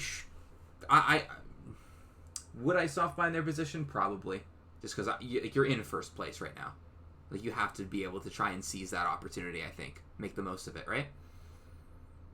Yeah. I'd argue that's what they should do. And I think that's probably what they're going to end up doing, too. All right. Yeah. So, we're done. Go to the Central. With the Central. Yeah, we're done with the West. So we're to the Central. Start at the bottom. KC. Yeah, I mean, all I'm going to say here is, if your name is not Carter Jensen, Bobby Witt Jr., Jack Caglione, see ya. If you, for the most part, you're on the block. I am trying to, if I am the Royals, I am trying my absolute hardest to get controllable talent, right? Guys who are controllable and guys who have upside, right? Whether that's a prospect who's close to MLB ready or if it's a really young player who has a lot of control left, I don't really know what the name entails. But if I am Kansas City, right? I'm gonna pull up their payroll table really quick so I can see everyone who's expiring. I just don't remember all these off my head. I searched up Kansas City Royals and it brought me to Jalen Royals of the Kansas City Chiefs. Thank you. Not the same guy. What? Not the same On guy. what? On Spot Rack. Or Spot Track. I don't know how it's pronounced, but That's funny. I typed in Kansas City I Royals. just searched that and I don't even. I just typed Kansas City Royals at the search bar, and that's where it brought me. Oh, I see. Yeah. Because it usually That's funny, actually. That is funny. So I would look and I would say who here. I would look at, if I'm the Royals, I'm looking at my team and I'm saying who on my team is either young or has some amount of control, right? Yeah. If you have like good control or like you're young, like you said, Bobby Witt Jr., Caglione, Jensen, whoever, those are the guys where I'm like, you're here, like I want you part of like my main core, right? Yeah. Obviously, Lane Thomas. I mean, that's a guy who has to get moved. Lane because Thomas, he's a solid player, and it's later. just 31 years old. Yeah. Not part of the future of this team. Exactly. So like Salvador Perez is a guy who you're not going to get anything for, and I can't see them moving, so that's kind of like out of the question. Yeah, like Alex Lang, see you later. Like, you know, if anybody even wants him, to be honest. You know what I mean? Starling Marte, see you later. You know what I mean? Matt Strom with your ERA that looks like it's getting its driver's license soon. Gone. Is that his ERA or his phone number? Yeah, really. But yeah, like, honestly, I agree with you. His ERA is literally the New York area code right now. No, literally. Because, like, the other thing with the Royals, too, like, even the guys on this team that are, like, good right now, right? Like, for example, Michael Wacha, Seth Lugo's solid, too, right now. Well, Michael Wacha is going to be an Oriole. We've already discussed that. This is true. He is going to be the biggest name moved at the deadline. But, like, honestly, like, those guys, obviously, those two are, you know, good, right? Like, fucking Michael Wacha was just an all-star. He pitched in the all-star game. Seth Lugo is solid, too, right now, right? He's not great, but he's solid. What are those guys going to do for you if you keep them, right? Like, what are they going to do? Are they going to pitch you to a 52-win season? Like, nice. Exactly. Like, Michael Wacha's 35, Seth Lugo's 36. Those are really the only guys that you have under contract for the next few years, aside from those core young guys who are, like, really going to be doing, like, you know, who are, like, supposedly going to be good. But again, they're 35 and 36. Like, they're not going to be putting it down in 3 years. And this is kind of the unfortunate part of what we've seen from the Royals. Here's what they've done since they won the World Series. They went 81-81, then 80-82. It's like, okay, they're still kind of there. And that's where things kind of hit the fan. 58 wins, 59 wins. 26 wins, which is equivalent to, which is good for a 433 win percentage in the COVID season. 74, 65, 56. And then, you know, Bobby Witt Jr.'s emergence. They finally are figuring it out. Second in the division, 86 wins. And they lose in the ALDS, but it's like, okay, they're looking up. Then they go 82-80, which isn't bad, but they didn't build off of last year at all. And now they're looking like they're going to be finishing right back where they were with their 58 to 65 wins in that range. Mm-hmm. Yeah, like, they haven't really been able to do too much. I think that they need to be able to build some young talent alongside Bobby. And, you know what I mean? They have some guys on this roster, again, like Caglione, Jensen, whoever, right? They have some guys who are, like, you know, good. But some of their off-season moves are like, what are you doing? What is 37-year-old Starling Marte going to give you that you can't get from your system already? Oh, exactly. That's what I'm saying. That's why I'm saying. Like, that's a guy, I'm pretty sure I named him, like, see you later. What is Salvador Perez doing for you other than nostalgia? Yeah. Like, yes, I get he hit 30 home runs, but, like, at that point, it's like, okay, he's 35. He had 30 home runs, and he's still just a below average hitter. He's not a good fielder. He's literally just there because he's been there forever. That's the only reason why he's still on this team. Yeah, they're literally just nostalgia gimmicking with Perez. Like, that's all they're doing. Like, there's a lot of players who, going forward, they're not going to have places on this roster anyways, right? No, and they're paying him like $13 million next year. Like, They what are you are. doing? Like, the problem is, like, with the Sal Perez one, nobody wants him. You know what I mean? Like, If that's the thing, though. If you sign him for like $5 million a year, it's like, okay, take a hometown discount, play, finish your career out here, sure. Yeah. But you're getting paid $12.5 million or whatever it is to take a roster spot of somebody who could definitely be helping this team. Obviously, at this point, it's probably out of the blue, like out of the realm of possibility to compete. But earlier in the year, you're taking at bats away and starts from a guy who could have helped the team be a bit better. Exactly. So it's just sometimes doing stuff like this really hurts the team more than it helps. Exactly. Like, he's not giving you anything defensively. He doesn't hit. Over the past 5 seasons, so since the start of the 2022 season, he's been worth 2.8 F4. Over the span of 4.5 seasons.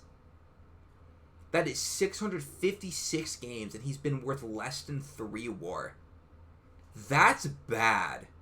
Right? Yeah.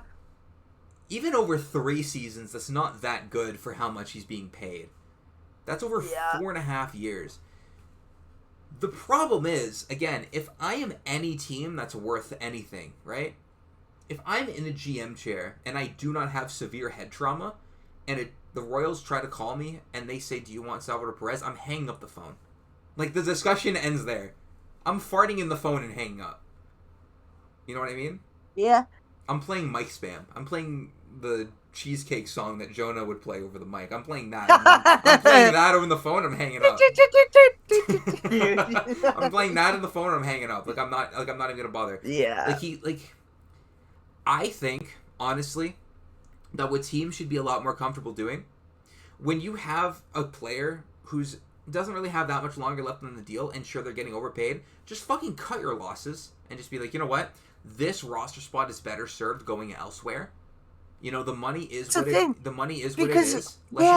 Because a guy like Starling Marte or Salvador Perez, you already know what you have. Exactly. Why not let a guy get a chance that, for all you know, could be somebody who's putting up like crazy numbers or is just showing that they can be part of the future? Because, like, is it really worth the nostalgia gimmick at this point? Exactly. Like, see what you have in someone. Salvador Perez is not going to magically get better at age 36 or next year 37, right? Like, it's just not going to happen. Like, that's the thing. Last year, bad defense with a 95 or whatever WRC plus, you could get away with that with the 30 home runs. Trust me. But now he has 11. He's probably going to finish around 20, and his WRC plus is 58, and he's almost negative 2 F4. So you know what I mean? Like, even when he was hitting for power, you know what I mean? He wasn't like, at really the very getting least, on you base. could have that trade-off when you have when you have 30 home runs. You could definitely afford to have an OBP around the 300. I don't think that makes you say, oh, we got to extend this guy for 2 years now. If you're hitting for power and you have that OBP, you can get away with it. You know what I mean? Yes. He has a 249 with 11 home runs. That's just not even close to being serviceable. 344 slugging as well. Yeah. So literally, like, all his extra base hits are the home runs. He's just not giving you anything. Like, no, he's not worth keeping around. I do, like, honestly, listen, I understand if, like, you know, he's given you a lot, and I understand that, you know, the respect that I'm sure the Royals organization and a lot of fans have for him. You can't keep this going. At the very least, like, you gotta find a way to phantom IL him and have him just be like a coach kind of guy, kind of like what we're doing with Scherzer at this point. Yeah, like, fucking make him like MLB's like Udonis Haslem. You know what I mean? Yeah. Like, that, like, I think that'd be cool. Like, if you want to do that, sure, but I don't think that you can be taking this much playing time when you have, like, just see what you have in another guy. You know what I mean? Because he's not going to do anything.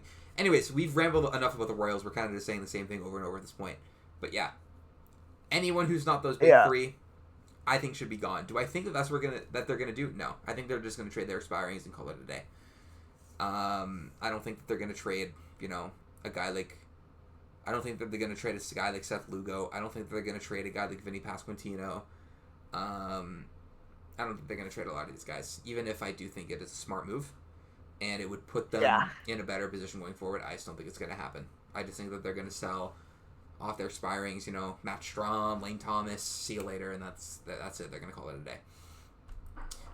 Next up in the division, the Detroit Tigers. This one is interesting. Kind of interesting. We've heard a lot of smoke around the Tigers this season, Ethan, and it all revolves around one big name. Who is that? Tariq Skubal. Yep. There's been a lot of smoke, and honestly, it's gone back to the offseason about, is Tariq Skubal going to get traded? Is he, whatever. But I don't really think that it's a given. You know what I mean? I don't think it's a given, but given the state of the team, I think okay. If they know they're not going to be able to extend him, you have to trade him. Yes. Because they're not in a position where they're trying to win this year, clearly. It doesn't look like that's going to happen. I mean, they got off to such a bad start that it's really hard for them to dig themselves out of the hole. They've been one of the best teams in baseball since June 1st. They have the 4th best record since then. They're 22-14 since then. But they're still 44-52. Yeah, and the main reason for that has been their pitching too. Mm-hmm. It's not like it's been, just mashing home runs and stuff to get them there, just hitting the ball so well. It's just their lineup just has a lot to be desired. You have a few guys that are giving you really good stuff right now in the lineup, right? You have Riley Green, Kevin McGonigal, Dylan Dingler. Those are the big ones, right? Gleyber Torres was giving you some pretty good stuff before he got injured. He had a 127 WRC plus before he went on the IL. Yeah, but don't even get me started on Javier Baez. Javier Baez has been... it's been bad. But, a lot of guys who you would want more production out of have just not been giving you anything. Colt Keith, you were probably expecting more out of. Zach McKinstry was an all-star last year. I just can't believe they're paying Javier Baez $24 million real-life human dollars next season. USDs, by the way. Yes, this isn't like Canadian dollars where it's like 126,000 US. They're not paying him in GTA 5 money. They're not paying him in Monopoly money. They're giving him a shark card, imagine.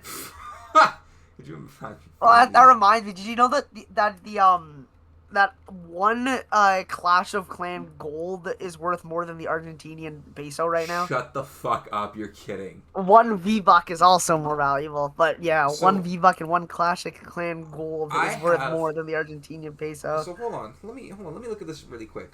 Let me look at how much gold I have right now in Clash of Clans. I haven't logged on to this in a minute. I don't think it's gonna make me do the fight for your village thing again. The thing that you do when you're not on for a long time. But let's see how much gold I have. So just in my storages right now, before actually getting my mines, I have I'll round it, 1.8 million gold. So if I went to Argentina, I'd be on that. One Roebuck is also worth more. I'd be on it. Here, I just took everything out of my mines. I'm now at basically 4.25 million gold. So I'm on that. Yes, so it doesn't work directly like that, obviously, because you can't just cash out for money. That would be. But hypothetically, the value of one is worth more than one Argentinian peso. I can't lie. If I could, I'd be grinding Clash of Clans and then I'd move to Argentina. I'd be rich as hell there. I'd be like the Jeff Bezos of Argentina, except I'm not an unethical billionaire. You know what I mean? You're also not bald. Yeah, I'm not bald, and I'm not gonna exploit people for cheap labor in warehouses in bad working conditions. You are. I remember seeing you post that you went full. I don't even know. Yeah, we did. Was it full buzz? I don't even remember what the picture looked like. Yeah. I remember seeing that, and I was like, damn, I wasn't expecting that. But yeah, back to the Tigers, you have multiple guys who are just not giving you what you want right now. Zach McKinstry, for example, was an all-star for you last year. He's hitting under 200. He's not hitting for power. He's not getting on base. He has a 61 weighted runs created plus. 61. by the What way. does he even do? Some of you watching have grandparents that, um, like I actually, sorry, not even. I'm not gonna say grandparents. My boss's age is higher than Zach McKinstry's WRC plus. Ain't that crazy? Yeah, I mean, I'm looking at it right now, She's like 70. and if if I'm looking on the Fangraphs depth chart right now, Mm-hmm.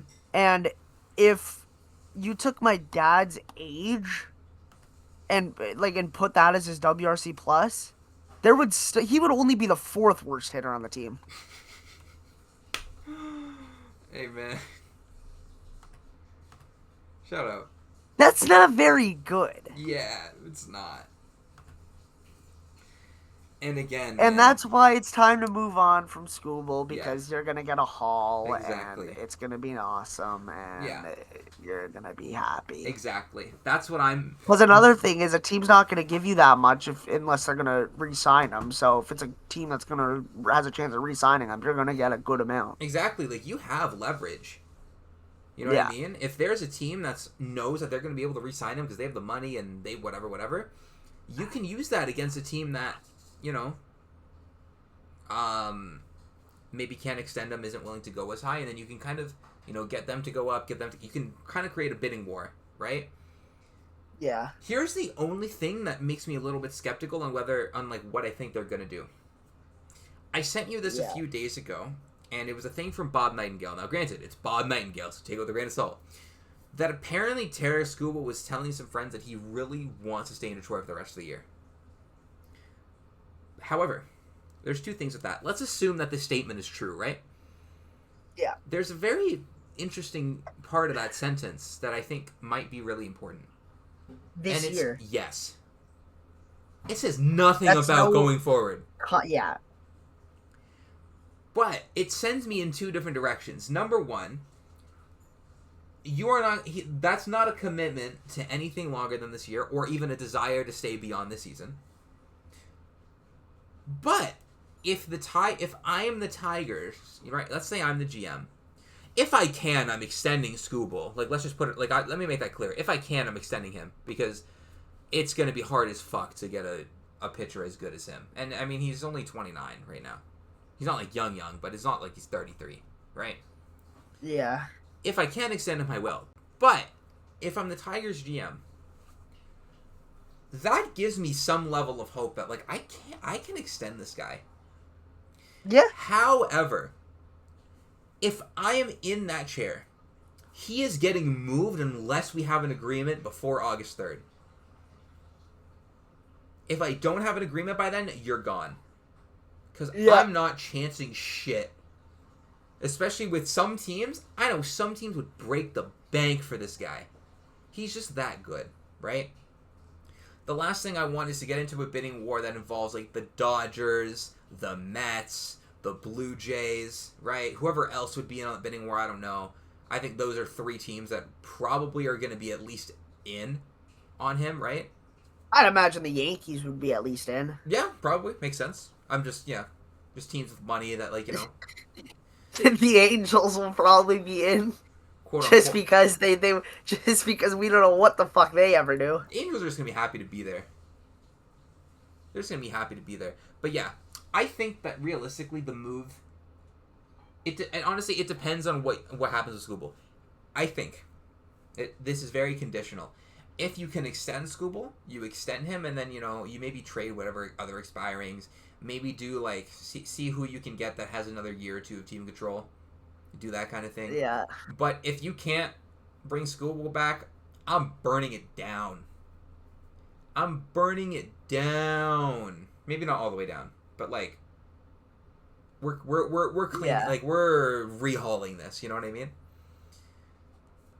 That's what I think. Yeah. Ethan, give me your first take on the Minnesota Twins. They should definitely sell, even though I think they're in a way better spot. Better in terms of standings, not whether I think that's going to be good for them in the future, than I thought they'd be. But yeah, I mean, you got some very interesting pieces you can move. Royce Lewis is probably one you don't want to move just because his value's low compared to where it's been. But a guy like Josh Bell, you move. A guy like Tristan Gray, if you can get anything for him, you move. Ryan Jeffers is interesting. There's He's a been very a lot of smoke around him. yeah, I've been a very good hitter this year. And obviously not just this year. He's always been a good hitter. But now might be the time to move when he's having his best season because that's just when he'll have the most value. Exactly. As for pitchers, Joe Ryan is very, very good, but he's 30 and the team's at least 4 or 5 years away from contention. That could be someone you explore moving before you wait too long. And obviously, I think there is interest in trading him, as we saw in at the last deadline with Boston coming in. Buxton, in reality, would be very smart to move even a couple of years ago. You probably should have, but that's just not going to happen. I think they need to move Buxton because you're going to get an absolute haul if you do, and that would set the team up for future success. Yeah. I think that's honestly the move, too, but he's going to be 33 next season. Exactly. At some point next season. It's like what are you expecting from the rest of his career? I mean, what, he plays good baseball and the team's still below 500 and still doesn't do anything. Like, it's just, it would be smart to move on, but Exactly. I don't see them doing that. I think that is the smart move. Like, objectively speaking, I think that's a smart move, is to pretty much clean house. I've been pretty much, like, consistent. Like, honestly, since the after last deadline, I've been pretty consistent with, like, I think that they should just fucking clean house and just completely start over, right? Yeah. Buxton is 32, right? He, I hate to be the Debbie Downer here, but he's had the injury history, right? Yeah. I know that it's been a better, like, this year and the year before, than it has been, like, when he was in his mid to late 20s. Yeah. Granted, I say that right now, he's, like, currently on the injured list. But, like, it's not like he's magically, his body's gonna get, like, less injury prone as he goes into his 30s. You know what I mean? Yeah. And again, like you said, this team's probably 4 or 5 years away. I think this team needs a full teardown. Buxton, by the time that this team's ready to compete, he's going to be, 36, 37?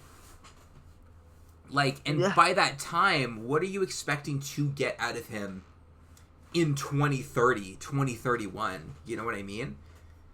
Like, you're not competing in 2026. I understand they're a game below 500 because they've been, solid the last few months, but I don't think this team has the talent to do it. Again, I've been pretty consistent on that because I believe it fully in my bones. I think I trade Buxton, I trade Joe Ryan, I sell everything. I completely clean house if I'm in the chair for the Twins. I'm getting everybody up out of here. Cody Clem, anyone who is not like a young player, you're gone. Like, you're actually gone. You know what I mean? Yeah. However, I don't think they're gonna do it. No, I don't think they're gonna do it. I have seen that apparently they don't really want to sell. Yeah. I don't remember where I saw this. I know I seen it somewhere. I don't remember if I sent it to you, but I remember seeing this, that apparently they are kind of reluctant on selling. And I don't really know how smart of a move that is. So, it's kind of, I don't know. I don't really think that it's the greatest of moves. I just don't think that they have it, man. I don't think they have it. I think that you're going to see this team kind of falter in the second half a little bit as other teams get better, as other teams, kind of, like, normalize, right? Like, even just with the current talent on, like, the Mariners roster, right? That team is not going to stay, like 500 the rest of the year. Like, that team is going to even out. I would bet money on it that it's going to even out. Yeah. And that alone would push the Twins out of the picture. I would expect that if another team or two right below them buys, which again, like we said, I think the Astros are going to buy. We both think they're going to buy. I think that if the Astros bought, depending on what they add, probably pushes them ahead of Minnesota, right? Yeah. So what does Minnesota Yeah, really I think have? so. I don't know. I think it's the move to sell. I agree, but we'll have to we'll have to see if that's what they actually decide to do. Which Yeah. who knows? Cleveland. This is the easiest soft sell in my, or soft buy in my life. Yeah, This is easy. This is a yeah. team that's never really gone all in like that. You know what I mean? Almost never. Unless they Why get now of all times? Why would you start now? Yeah, unless they can get somebody for like dirt cheap that like we're not expecting, or maybe is like a buy low guy. Maybe, but even then that's I feel like that would be a soft. That would be part of yeah, a that would soft be a buy. soft Then. buy. Yeah, you're Yeah, right. That wouldn't go into hard buy territory. Like that's the kind of thing that they're gonna do. They're not gonna sell because they're in. I mean, they're not in first place actually because the another team that we're gonna get to. Well, I guess they're tied for first place. You know what I mean? Like they're tied for first place. They're in a postseason spot. You're not gonna sell, right? You're multiple games up on the Mariners and Twins. This is a team that's going to buy, but again, they're not going to be on like Tarek Skubal or whoever else is going to be available. That's like super yeah, high end names. They're just not going to be those guys, right? They're going to maybe go buy low, maybe a guy that would, in theory, be like a around the edges move. You know what I mean? That's what yeah, they're going to do, and that's realistically what would I do if I was in their chair? I don't know, to be honest. I would probably do kind of that same thing. Because I think that just makes the most sense, you know what I mean? This has never been a team that's had, like, budget to work with. You know what I mean? This is not a team that loves trading away a lot of prospects. And I get it. If I'm the GM and the owner doesn't let me spend any amount of money, I'd probably have to, yeah, you know what I mean? I'd have to find a way to run the same sort of operation. So I think that's what happens. yeah. And I think that's what I would do as well. So, I agree. yeah. I don't really think there's that much else to say on them, is there? No, This team, though, this is an interesting one. The Chicago White Sox. Ethan, what do you think? What do you got? I think you're in the position where you are definitely ahead of where you thought you'd be. I don't think it makes sense to buy because a lot of the team is so young that I don't think trading young talent would really be beneficial. Obviously, there's some guys you can move, like a Randall Grichuk type of guy, maybe like Eric Fetty if there's a market for him.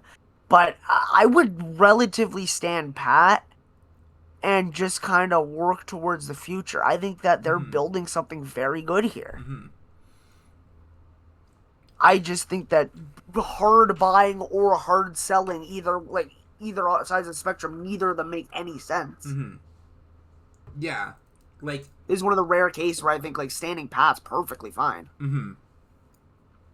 If I'm in the chair, I do one of two things. I soft buy or I stand pat. And when I say soft buy, I don't mean like buy lows or anything like in the Cleveland way.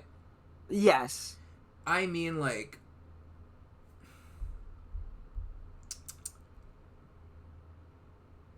what am I saying?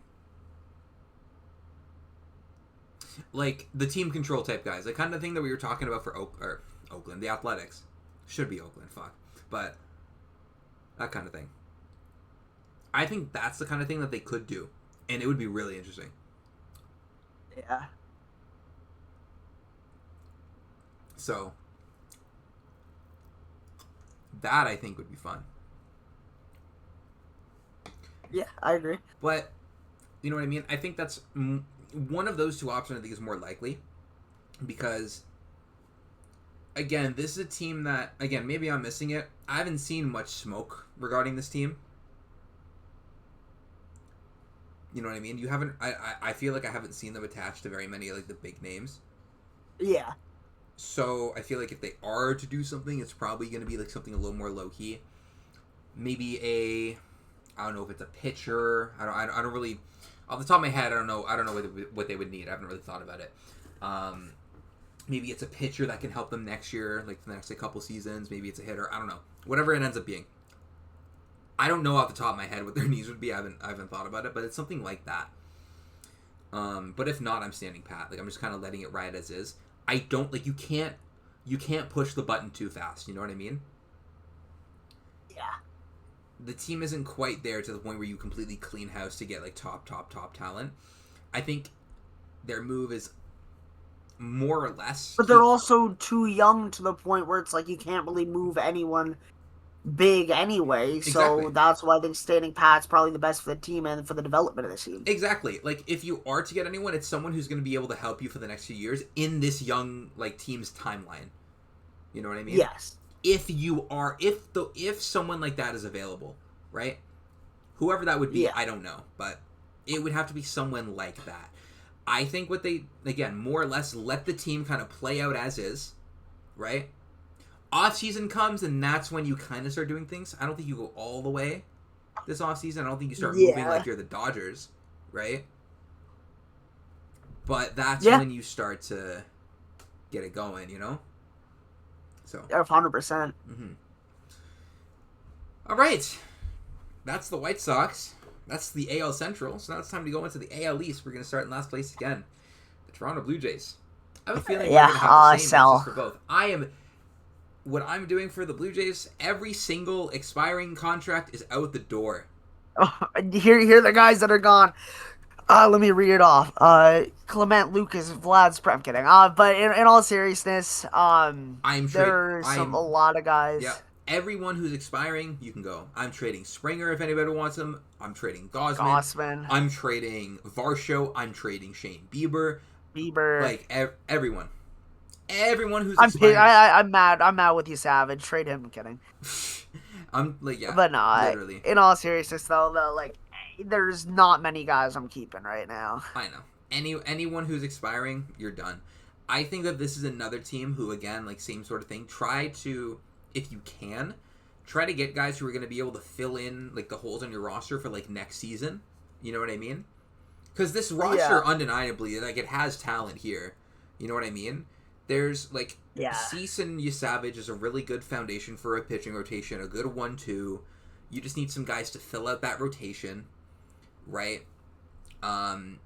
You have a good foundation of an offense. If Ernie is still, like, let's say he's a 105 WRC plus hitter next year, even just 100.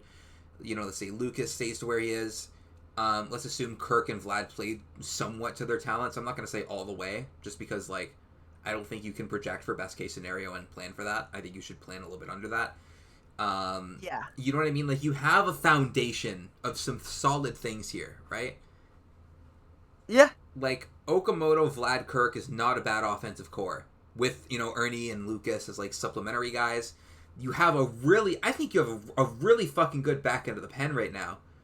With, Tyler Rogers, Varland, Jeff Hoffman when he's not being an absolute terrorist. Hoffman when he's not getting BABIP to hell. Yeah, right? Really. Even like Mason Fluharty, Braden Fisher, Spencer Miles has been really fucking good this season. You know, if Addison Barger comes back and he's the player you expect him to be, he's not a bullpen guy. I just kind of forgot to mention him earlier.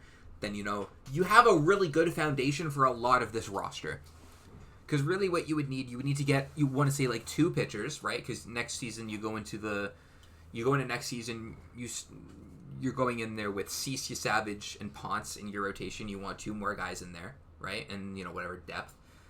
Your bullpen, you start, again, with a lot of the guys that we mentioned. You have like 5 guys, assuming you don't trade Jeff Hoffman, which honestly, I'm not even entirely opposed to trading him.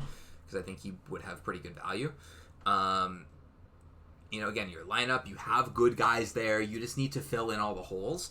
And I think that this team can be really good in 2027. But for this year, even when I say, like, a guy like Vlad has a lot of talent, a guy like Kirk, you know? Yeah. At the end of the day, the season is going how the season is going, right?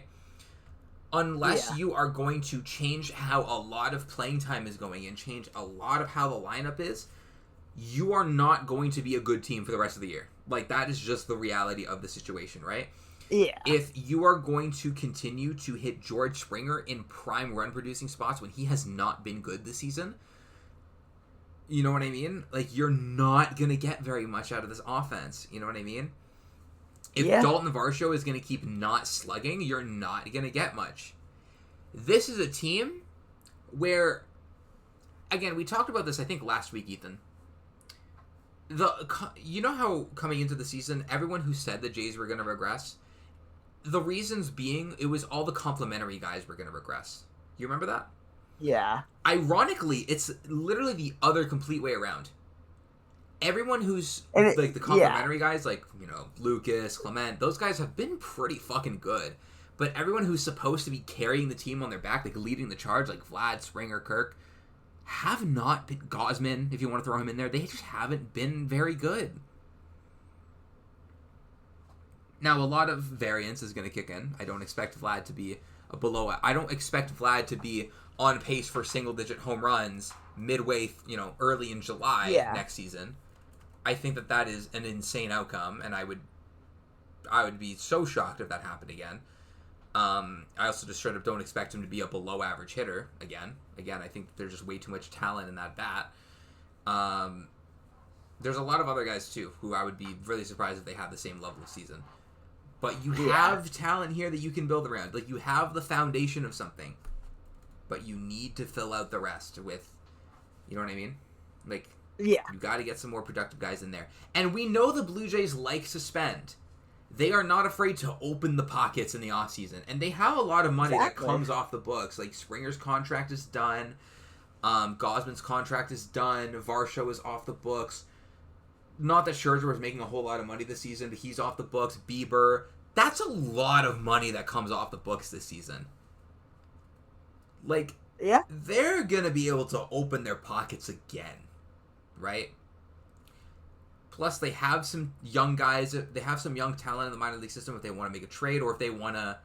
There's some guys who could be MLB ready next year, even 2028. Like, they have stuff to keep going. But I would say 2026 is a wash. But, Ethan. Yeah. I think they're going to soft buy. Yeah, I'm worried I too. think they're going to soft buy, and I don't want them to, because I think this is a really stupid move. I agree. I think the smart thing is to just listen. And I don't think it's going to be as. I wonder if it's going to be more front office or if it's going to be more ownership that's going to push that direction. I think that more front offices should be okay with just listen. Just being like, you know what? We did this and this and this. This season is not going well. Let's try and reload for next season, right? There's 30 teams in the league, only one can win. There are some years where even if you had aspirations of winning, you have to admit, okay, it's just not happening this year. Exactly. I think that... And that's okay. The Blue Jays, obviously, that's not the goal, and obviously that doesn't mean that they aren't going to win anytime, but it's just, right now, it's not looking like that. You got to be realistic, and you got to do what's best for the future of the team. Exactly. I think that, the position that the Blue Jays are in right now, the way that a lot of their players are playing, there's not a lot that suggests that they're going to be able to turn this season around. Unless they come in and, Prime Barry Bonds walks through the door, then, we can have that discussion. But he's not walking through that door. So, it's kind of... No. You know what I mean? There's just, there's nothing here that makes me say, yeah, I think that this is going to go really well the rest of the year. They're going to be able to turn it around really well. I just don't see it. I don't see any of it, to be, totally honest with you. And... Yeah. I think that it's not a bad thing for the front office to be able to say, you know what? This year's a wash. We're gonna try again. I think more front offices should be okay with just, cutting their losses, right? Yeah. Not trying to make everything that they've already done worth it, right? Just do what's best going forward. And I think that is just reloading for next year. Kind of like what they did in 2024. I think that's what they should do. They should do that again. Yeah, because they made some really good trades there. They did. A lot of things worked out really well. The Yusei Kikuchi one worked out really well. Jimmy Garcia, I mean, they brought him back later in the offseason.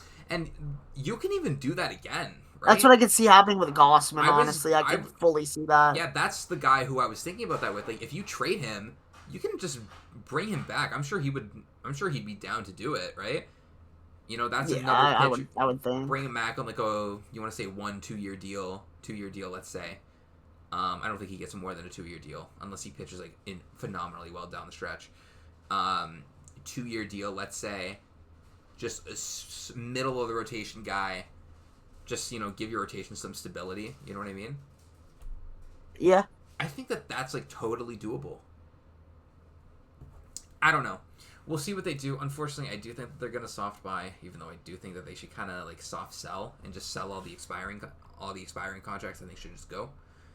Make way for the young guys. And Yeah. honestly, also, that's another thing. If you trade all the expiring guys, you open up playing time for a lot of young players. And you're able to see a lot more of what you have in some other guys. Some guys who are on the roster right now and maybe aren't getting enough runs. Some guys who aren't on the roster that you can call up after. You know what I mean? Yeah. I think you kind of... I don't want to say addition by subtraction, but like kind of. You know what I mean? Yeah, in a way. Yeah. We'll see what happens with that. The Orioles. I think that they're gonna soft buy. I think so too. And I don't think that's necessarily the dumbest idea for them. Yeah. Because I don't think there's really much to say about them. I mean, they're kind of mid. Yeah, there isn't, you know what I mean? There isn't that much that I can say about them. The other thing is that, like, they do have guys that are expiring this year. Like, for example, Taylor, I almost said Gunnar Henderson because their names are right next to each other on this list. Taylor Ward is expiring this year. You know what I mean? Adley Rutschman has one more year left. Like, you're at the point where you're going to have to start making decisions on certain guys pretty soon. Yeah. But I don't think it's that bad of an idea to try and be like, all right, let's try and be good for 2027. Because, I mean, you just made all these moves in the offseason, like Pete Alonso, Ryan Helsley, you know what I mean? You still have Gunnar Henderson. You made all these moves to be good. Those are not things, if you soft buy, maybe get a guy who has like another year left, or just sell your expiring contracts, whatever, you can still put yourself in a position to be where you can like be good in 2027. You know what I mean? Yeah. I don't think it's a bad idea for them to soft buy. Again, that does not mean that they go and get Skubal, and I'm sure you all know that by now, based on what we've been saying. Maybe some buy low guys, some guys who, you know, have really good, just really good tools, and maybe just, you know, have some low trade value because they just aren't performing. Some guys like those, maybe, that you might be able to get a lot of value of next year. Work with them in the offseason, do your thing. I think those are the kind of guys that the Orioles should go for if they go for anything. But in terms of hard buying, like, this team is not a team that should hard buy. They're not good enough. Is what it is. The Red Sox. This is another team. Yeah. This is a team... This is weird. So, given what we said about the Orioles, you would kind of expect the Red Sox, I think, to make sense for a soft buy, right? Yeah. I don't know how much I love that move. Because here's the thing, right? It's no secret that the season isn't really going that well for them. They're down a lot of guys right now. For example, here's some guys that are currently on their injured list. Garrett Crochet, Ranger Suarez, Trevor Story, Roman Anthony. Right? Yeah. Some of those guys are on the 60-day IL. Garrett Crochet, you have no idea when he's going to be back. I was reading that apparently, like, honestly, best case scenario for him might be like a late August return. Like, best case scenario. Which tells me that there is a chance he just doesn't pitch again the rest of the year. Right? Yeah. Like, he's not even throwing yet. So, again, Roman Anthony, same thing. He is on the 60-day injured list. He is rehabbing right now, so, like, that's good. Right? Like, he could be back sometime in August. But... yeah. But, yeah, I mean... Then he's going to need to, like, you know, kind of get his way back and everything. Plus, there's a lot of smoke around some of guys on their roster, for example. It's just unfortunate because this is one of the few cases in the league where you can actually look at the team and say, yes, them being heavily hurt has actively derailed their season. Like, you could see that a lot of teams have injuries, but that's not why they're not, you know, playing well. And we also have, there's other teams where they just aren't playing well without the injuries, but the Red Sox are playing decently. I mean, they've obviously been hot recently, but the big thing with them is that they've just had injuries derail their season, and that's one of those things where how much can you really recover from that? Exactly, and like another one that's kind of hit them is Connolly Early has been out recently. Yeah. He went on the injured list a few weeks ago, and he has with elbow inflammation, right? He was Yeah. pitching pretty well for them, and that's another guy who you're going to be without for a little bit. And inflammation, it's not like he's going to be back like super quick. You know what I mean? Like usually teams are really careful with inflammation. You know what I mean? We'll see what happens. I don't know if he's going to be back this month even. But even so, like right now in your rotation, you are down Garrett Crochet, Ranger Suarez, and Connolly Early, right? And even Oviedo, who you got in the offseason, he's on the 60-day right now too with the elbow injury. Let's. I don't know the full extent of Suarez's injury. I'm checking like right now to be totally sure like how long he's going to be out. But like, you know what I mean? When you're without all these guys, and again, Crochet, there's a chance he doesn't pitch again the rest of the year. Yeah. How you're just gonna be without so many big contributors. I don't really know what your move is here. It's unfortunate because I don't think this team is bad on paper. Like on paper, I think this team's pretty good, still, right? I still kind of stand by a lot of what I said before the season. Like I think this team's really good on paper. I love their pitching staff. I even think their offense can be okay. But when you're down so many guys, like you just can't. You know what I mean? Yeah. Sonny Gray has the mutual option. There's been smoke around teams trading for him, right? Unless you know that Sonny Gray is going to pick up that mutual option, I would probably trade him. I'd probably trade Patrick Sandoval. Yeah. And that's probably it. I wouldn't clean house because, again, I think this team has really good stuff going on. And I think they're going to be good next year, too, right? Yeah. I'm kind of torn. Because even so, they're hot right now, even in spite of everything. I don't know. If I'm them, I'd probably trade Sonny Gray and like whatever else that's expiring, and then I kind of think about next season. It would be a tough pill to swallow because they have been hot, and I don't really think that playoffs is that out of the picture. But even if you get there, I think they're just going to be so undermanned that it's going to be really hard to do anything if you even get there. So that's what I would do. And I don't think it's that far out of the picture that that's what they're going to do, just because we have had the smoke around Sonny Gray. You know what I mean? Like there's been the rumors, there's smoke there. Like there's something there. What I will say though is Wilson Contreras, he is safe. He's fully said that he wants to stay in Boston. He's like, fuck no, do not trade me. like he fully came out and said that, which respects. Yeah. We'll see what happens. Unless they like stay really hot up until the deadline and they're like a good bit above 500, that's where I would say. That's what I would say. Yeah. The Yankees. I feel like this one's another one of the really easy ones, I think, right? Yeah. This I mean, is obviously, bye. all in. Like, you need to go all in. I understand the Judge is on the IL right now, but it's not like he's out the rest of the season, right? Or at least that's what the Yankees were saying. They do expect him to be back. Even without him right now, you have guys that can keep you afloat, and then when Judge comes back, he's fully healthy, you're on another level.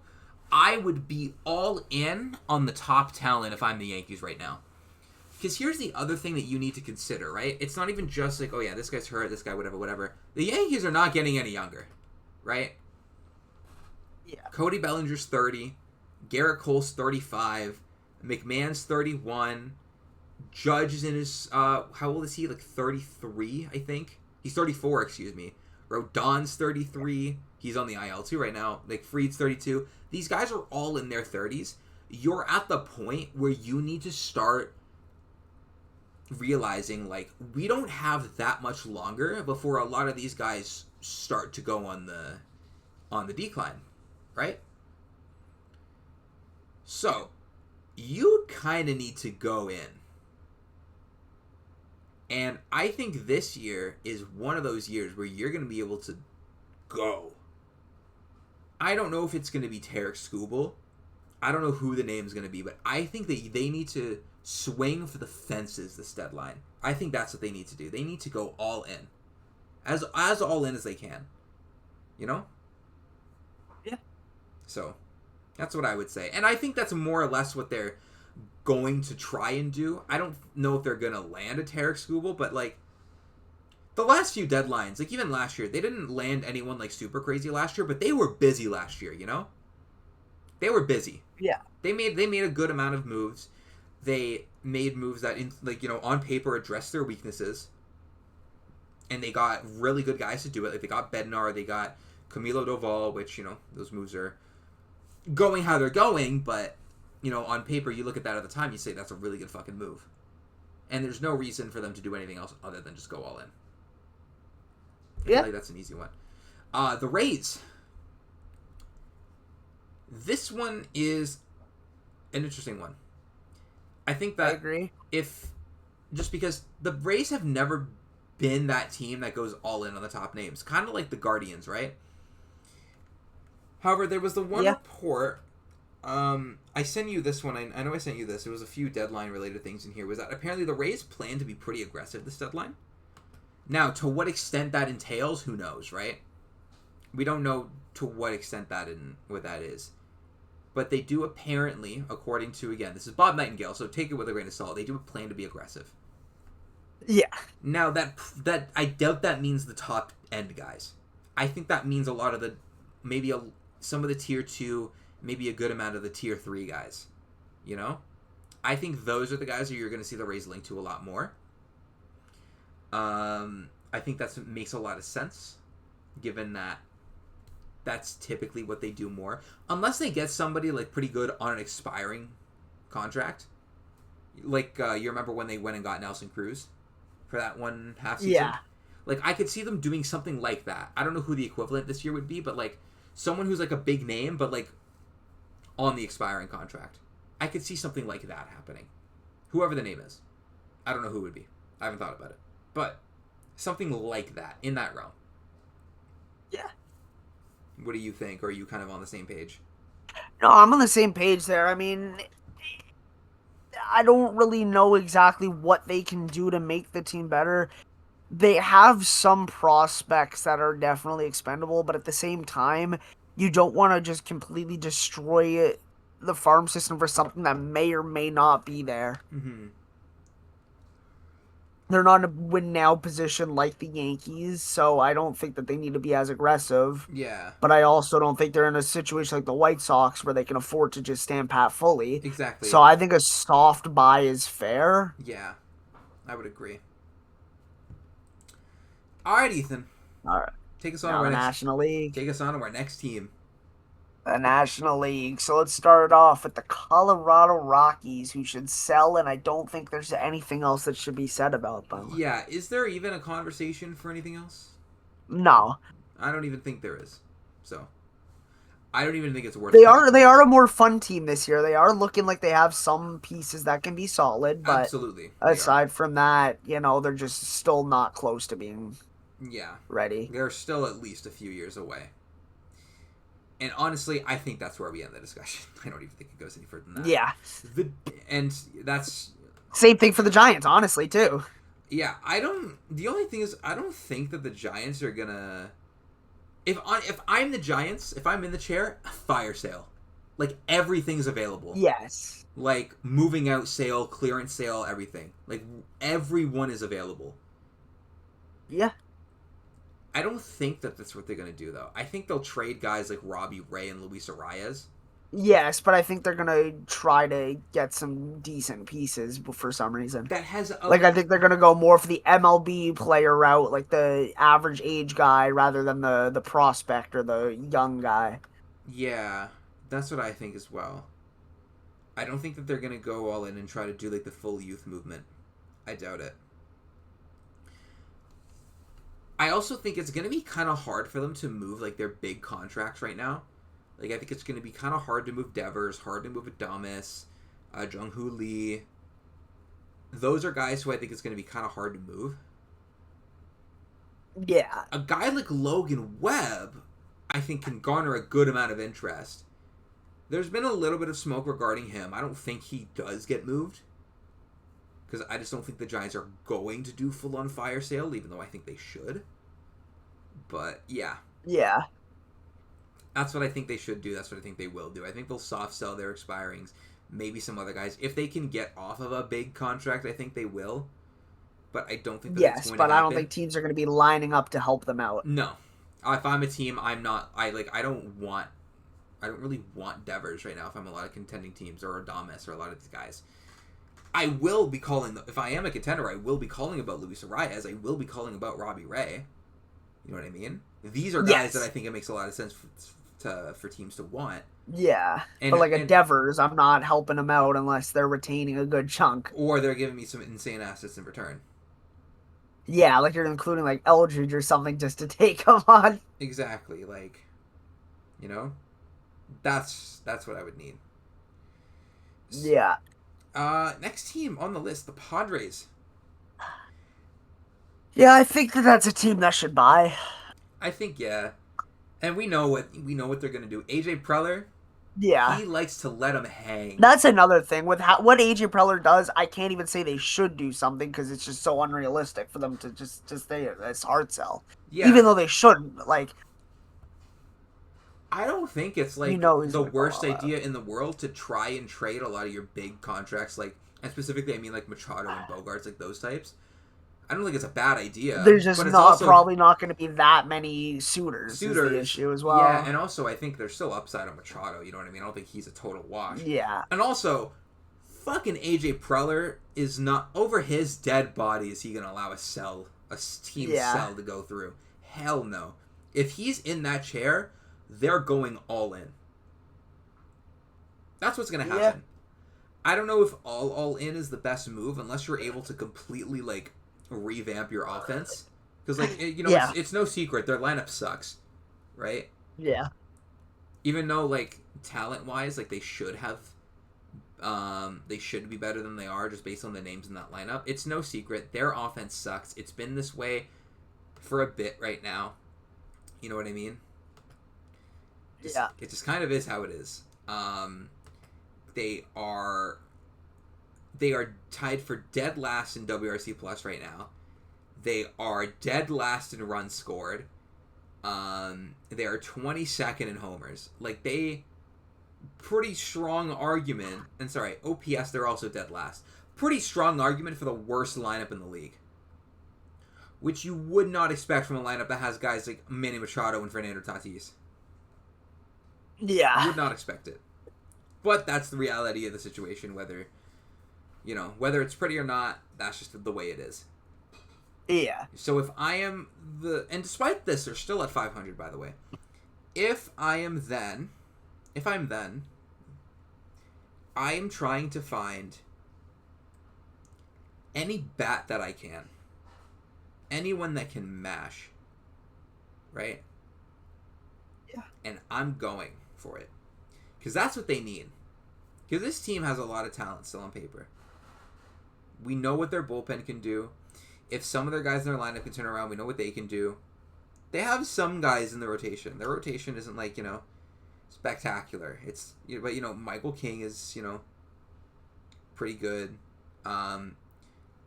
Before he went on the injured list, Randy Vasquez had some moments. He's then kind of slowed down a little bit. But, there's kind of guys there. I do think they would need some starting pitching too. But, because, you're still giving, Walker Buehler, regular run. You just can't do that. You know what I mean? Yeah. But, you know what I mean? Yeah. It's possible. There's an avenue that's possible for them. The Diamondbacks. This is another interesting one, I think. This is a team. Ethan, you remember how earlier we said that there's some teams that you think could do a little bit of both? Yeah. I think this is one of those teams. Yeah. No, I agree with that. If I am them, I'm trading a lot of the old guys, right? I am trading, I'm trading Nolan, right? Yeah. I'm trading Santana. Actually, I guess Santana's not here anymore. But I'm trading a lot of the old guys who are expiring. I'm saying, see you later. Those are the two types of guys that I'm trading. expiring deals, and old players. Because do not forget, they still have some talent on this roster. They still have Corbin Carroll. They still have Ketel Marte. Perdomo, even in a down year, he's still been pretty good. You still have Gabby Moreno. You have some guys here. I think that they could do themselves a favor if they did a little bit of both. Try to get some guys who can help you next year, the year after, just like for the future. Yeah, I fully agree. But also get the older guys out of here. Yeah. Get And Nolan the Arenado. Dodgers, yeah, and then the Dodgers, I mean, does anything need to be said about them? All in. I don't really think that. Yeah, we can move on. I don't think we even need to talk about the Dodgers. One thing that I was talking to my dad about today was that, like, it's gonna be really weird, like, if there is a cap implemented, because it's like, well, what's gonna happen? Because teams will need, like, the Dodgers will need to shed money to be cap compliant. Would they just be like, all right, we're just giving away Mookie Betts to whoever wants them? Like, That would be a really interesting scenario. I imagine it would be like, kind of like, you know how like a lot of the leagues, I'm assuming a lot of leagues, I know the NBA has it, where there's like the soft cap and then there's like the hard cap. You can go with the soft cap to bring your own guys back. Depending on where they're at, they could just stamp out for the next few years. yeah, it's just funny to think, And just like, keep running that's a out, possibility. and just keep running out that roster with like minor changes. I do think it would be really funny if they had to just start clearing out just because they had to get under the cap, though. I think that would be funny. Still anti-cap, though. Still anti-cap. Don't get it twisted. Next up on our list, the Reds. So, Ethan, what are you thinking on the Reds here? I mean, I think they should sell. See what you can get. Like, I guess Suarez is somebody I'd try to move, but his value's low, and like you just signed him this past year, so it's tough. I'd trade JJ Bleday while his value is this high. I would trade almost at Nathaniel Lowe for sure. If you can get something for like Brady Singer, I'd do it. Obviously, the bullpen guys, anybody's available. Antone, Pagan, Ferguson. If anyone's willing to give you something for Tyler Stevenson too, Yeah. probably. Yeah. You know, those kind of guys. Yeah. This is another team where like there's talent here, but we've grouped a lot. There's a few teams so far, a decent amount actually, that we've kind of grouped into this weird thing where like they have talent going forward, but they're not good enough to be good in 26, right? The Reds are one of those teams. However, I think that they lag behind a lot of the other teams that like have future talent, you know what I mean? Yeah. Like, and that is in spite of them having like Ellie De La Cruz, Sal Stewart, Chase Burns. I still think that they kind of are a little bit behind on a lot of those teams. Yeah. I think that outside of Ellie and Sal Stewart, you don't have anything going for you on the offensive side of the ball, like in your future. You have nothing there. Yeah. I mean, Steel Hall could obviously be something, but that's like so far down the road because he's only 18 now. Mm-hmm. I mean, like the next few years, you don't have. Yeah, anything. you have nothing. You know what I mean? And this is a team. Yeah. Keep in mind, last year they were in the postseason. They were a playoff team last year, and you know they kind of treaded lightly in the offseason, which you know makes sense because even though they made the playoffs, I think a lot of people would argue they weren't really that good last year. And you're kind of seeing it again this year. The talent on this team is just like, it's not all that. On the pitching side, you have stuff going for you. Like Chase Burns, Hunter Green, 1-2 the next however many years. Holy shit. That's going to be a crazy 1-2. If, you know, Andrew Abbott and Nick Lodolo pitch how you want them to, you have honestly one of the best rotations in the league. I'll come out and say it. One of the best rotations in the league if those four guys go how you want them to. But you need offense. Like you need to score runs, you know? You can't expect to be a good team if you just can't score.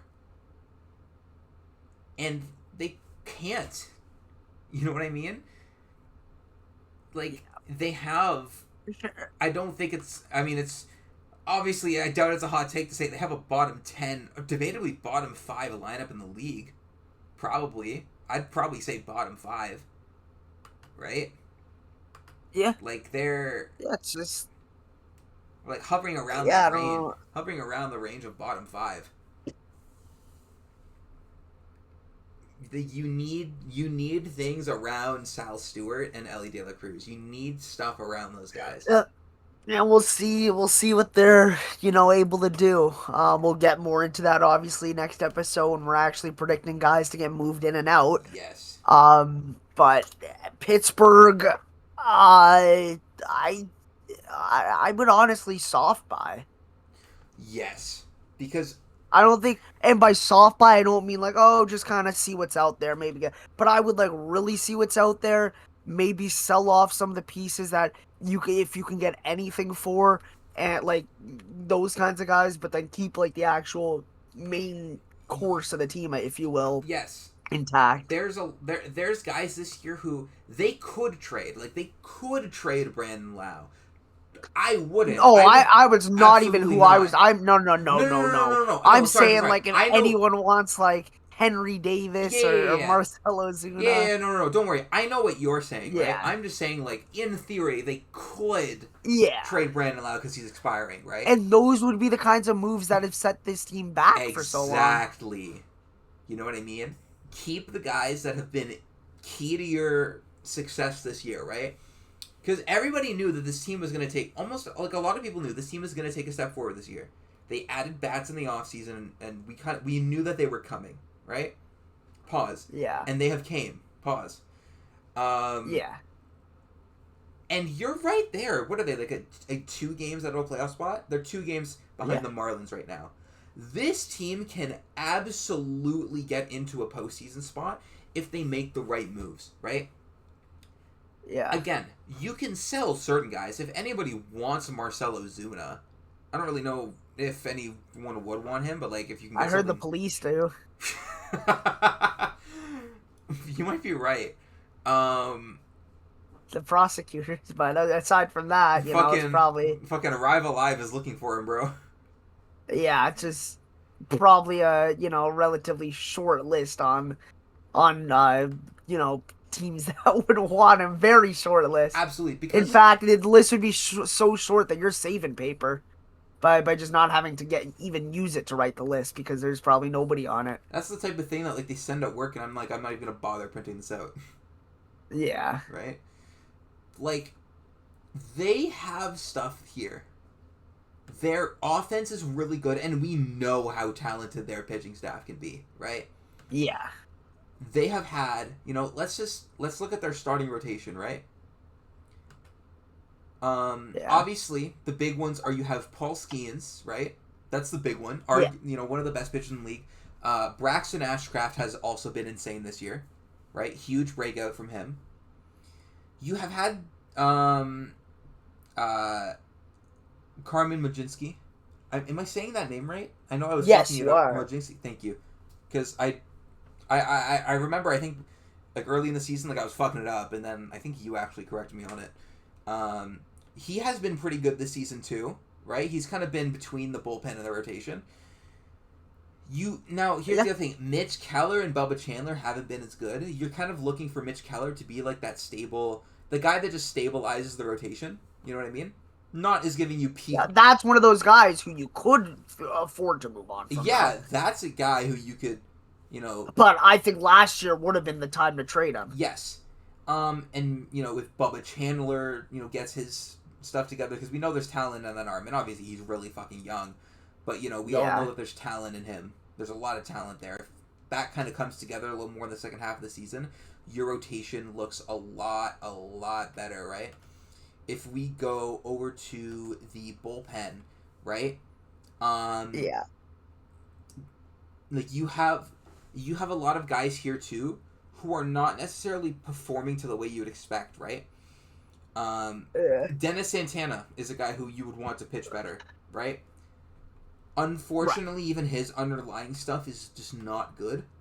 And Like, that's, again, somebody else who they probably should have moved on from last year when he had his peak value. probably, because like, Especially when it's a reliever like that. It's like how much more value? Like, what's the best case scenario for this guy? exactly, Type of thing. exactly. Like, outside of that, like you have some guys that are pitching pretty well. Evan Sisk is pitching pretty well. Mason Montgomery says ERA is a bit high, but his underlying numbers still suggest like really good stuff there. Gregory Soto again, same thing. You know what I mean? You have stuff here. I think that they should be in the market for some bullpen pitchers. I've seen a lot of people. You've probably seen this on Twitter too. You know who seems like a really good fucking fit for them? Aroldis Chapman is who I said. Aroldis Yeah, Chapman. I said a reunion. I forgot he was there before. So, like, what the fuck is happening, I gotta ask, with Chris Davinsky? Now, I'm not saying he's a great pitcher or anything, but I'm seeing it says he's been out with an illness since May 7th. Does this guy have, like, what does this guy He has have? Ebola. What does this guy have? He's on the 60-day injured list. Dude, I gotta ask my friend who's a Pirates fan. That's, like, not normal. Like, he might be, like, I don't know. He might be, like, sick. Like, he's got, like, an advanced version of what Mookie had last year. Oh, my God. See, it's one thing to go in the IL for, like, a bad illness, right? You're out a few weeks, whatever. You're on the 60-day injured list. Like, dog. You're, like, it's cooked, bro. But yeah, he's moving like Magic Johnson in the 80s, bro. Dude, he is, bro. Like, what's going on? But yeah, like going back to what we were saying, like they have some guys in the bullpen that are pitching well. They could definitely use reinforcements. Majinski has been pitching out of the bullpen over the past little bit. Yeah, because I remember having this conversation. He's a very good pitcher, but it's just when he gets through the third time through the orders when he struggles. So when the rotation's actually doing well, there's no point in having him in the rotation just to pitch like 4 innings or 5 innings max. Mm-hmm. So I feel like him as like a setup guy could actually play really nice. Yeah, he's been pitching like 2-3 inning, like workloads over the past like month and a bit, and he's been really fucking good. Since June 15th, he's allowed 2 earned runs. Yeah, 2 earned runs. Like he's been pitching pretty good out of the bullpen, and maybe depending on what you do, you bump him back to the rotation. Who knows, right? Like, it all depends on what happens. You could get a starter, you get a reliever. I think they need pitching. I wouldn't even. I mean, if there's a position player who's really good that you can get for cheap, you may as well. Like, it doesn't hurt. But that's not what I would be looking for if I'm Pittsburgh. Right? No.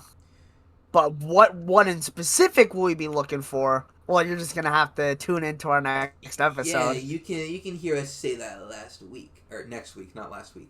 I'm not from the future, guys. I promise. I am. Oh my God! Did the Blue Jays win a World Series yet? Fuck no! So not even just no. Fuck no. Said you're an idiot for even thinking that. Even asking that question. Vlad accepted another $500 million. We're now paying him $1 billion. Oh boy, he's here till he's 55. Next team is the Cardinals. This is another one that's interesting. We would all agree that it's funny because they sold last year and at the in the off season, and now they're where they're at now. They're, it's like they're good. They're good again, and I think we would all argue coming into the season that the Cardinals suck. But there's some teams right now who they're above 500, they're in the mix, and you can argue that they're really not that great. You know what I mean?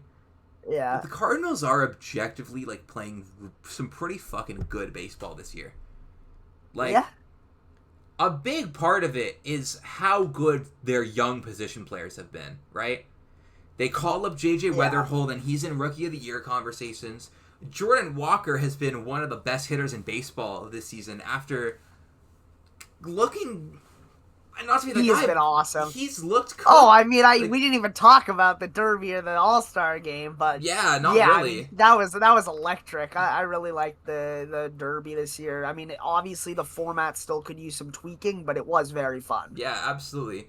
Shout out Jordan Walker, but it was not a stretch to say that coming into this year he looked kind of like it was done, like it was time to wrap it up. I always believed in him, but that's why you bet on the raw talent.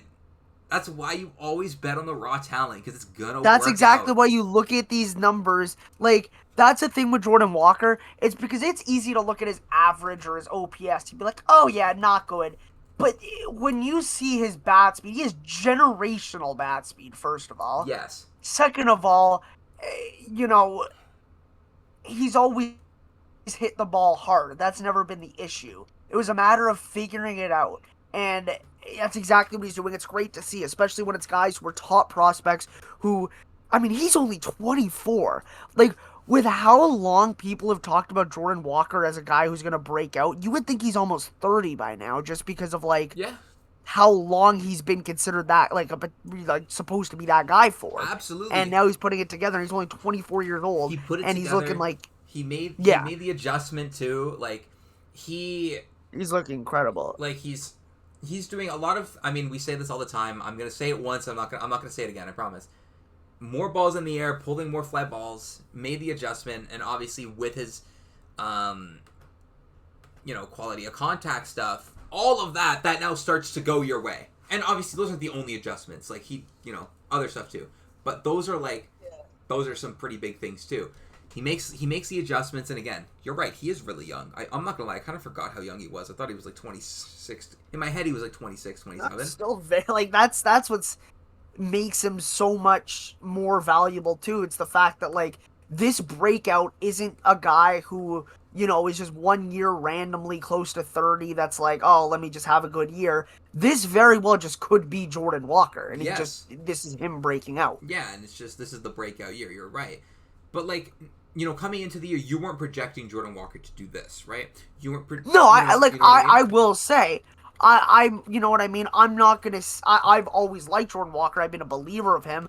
I'm not gonna sit here and tell you I thought he was gonna put up 143 WRC plus with 22 home runs by the Absolutely. break. I would have said like a year for him that would be good. 115-ish WRC plus with about 15 home runs at this point, and I think that would be a very good year for him so far. And he's just shattered the expectations. So. Absolutely. And that's what I'm getting at. For the Cardinals, the big thing for them, it's been their insane like the production they're getting from their young position players. Like we said, Jordan Walker, JJ Weatherholt is in Rookie of the Year conversations. You know what I mean? Ivan Herrera is doing it again. You know what I mean? He had some good stretches last year. Didn't have like the what is it that I'm looking for? I'm forgetting. It's not like the full sample size, but he was good when he played last year. Alec Burleson is still like relatively young. He's like 27 still. All of these guys, that's where you're getting some pretty insane production right now. Yeah. Even on the pitching side, you're kind of having some breakouts. Like, I would not have expected Michael McGreevy to have nearly as good of a year as he's having right now. You know what I mean? Like, last year he was fine. But, like, his results have been a lot better this year. The under-the-hood numbers aren't all that different, but, it's coming together a lot better. You know what I mean? Even, like, Palante, same thing, right? Yeah. They're getting a lot of production from, like, young/relatively young players. I view this team in a similar way that I view the White Sox right now. I don't think you should push the envelope too hard with this team. I would say stand pat or soft buy guys that are going to help you in the next few years. Yeah. That's what I would say. And that's what I think they're going to do, because I don't... Again, this is another team... I'm saying this a lot, but this is my rationale for a lot of these teams. I haven't seen much smoke with the Cardinals and a lot of the big names in the market, right? A lot of those names, they come down to the same, like, however many teams, right? Cardinals are not one of those names that I've seen. In respects to very many of those names. Now, if they can get a guy for really cheap, I think you should do it. May as well, right? But I don't think you should. I mean, that's true with every team, though. Anytime you can get talent for a low price, I mean, you do it. You should. That's it's just good. It's just good business at the end of the day. But I don't think that you should be pushing the envelope too hard. No. I think you should kind of let this team do its thing. You know what I mean? Get guys that are going to be complementary to this core for the next few seasons. Those are the kind of guys you go after. Beyond that, I don't really think they should do much. Again, kind of like what we said the White Sox should do. right? Yeah. I think the Cardinals might be a little bit more in the stand pat territory, but if they do some soft buying, I think it'd be pretty interesting. Next team, the Chicago Cubs. This one's easy, then I think, right? Bye. Yeah, like a Same with the Brewers. yeah, both of them buying. We could just go like we could just finish that division. I mean, it makes sense. Yeah, Both teams look very good. They're firing on all cylinders, and I think the National League, aside from the Dodgers, is pretty wide open. And in baseball, anything can happen. yeah, So, I do think that they're set up, very nicely to be able to have a deadline that gets them over that hump. yeah, absolutely. So yeah, honestly, yeah, I agree. I don't even think it's worth the discussion. I think we should move on and just And speaking of things that aren't worth the discussion, the Mets, which is just sell it's anything you can. hard sell, hard sell. Everyone that is expiring this season, get them out of here. Freddie Peralta, Tyrone Taylor, AJ Minter, even some of the guys like I would even throw like Kodai Senga and Luke Weaver in those combos too. I did see a tweet that there's apparently there have like almost everybody available.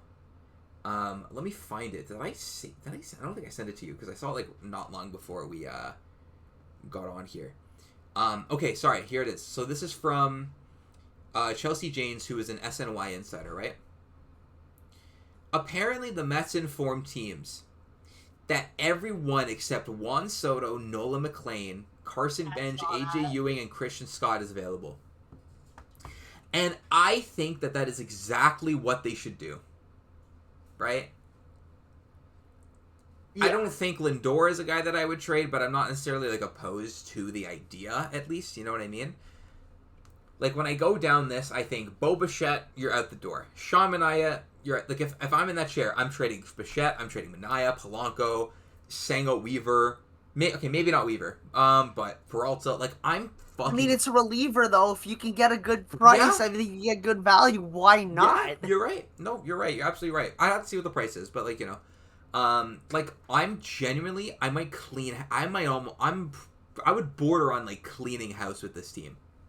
Yeah. Like they need to obviously outside of those names, like the really young players, and of course like Juan Soto and like maybe Lindor. I think that you need to fucking clear it out, right? Yeah.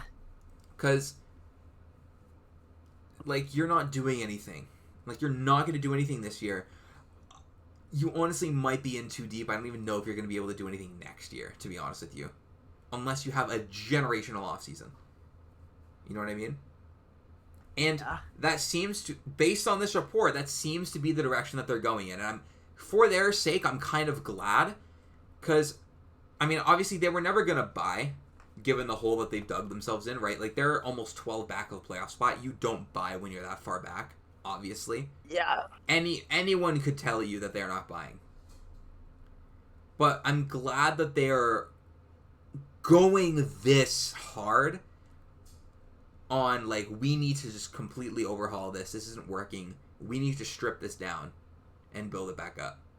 I'm so glad that they're doing that because I think that's exactly what they should do. Next up is the Nationals. An interesting team, Ethan. What do you think?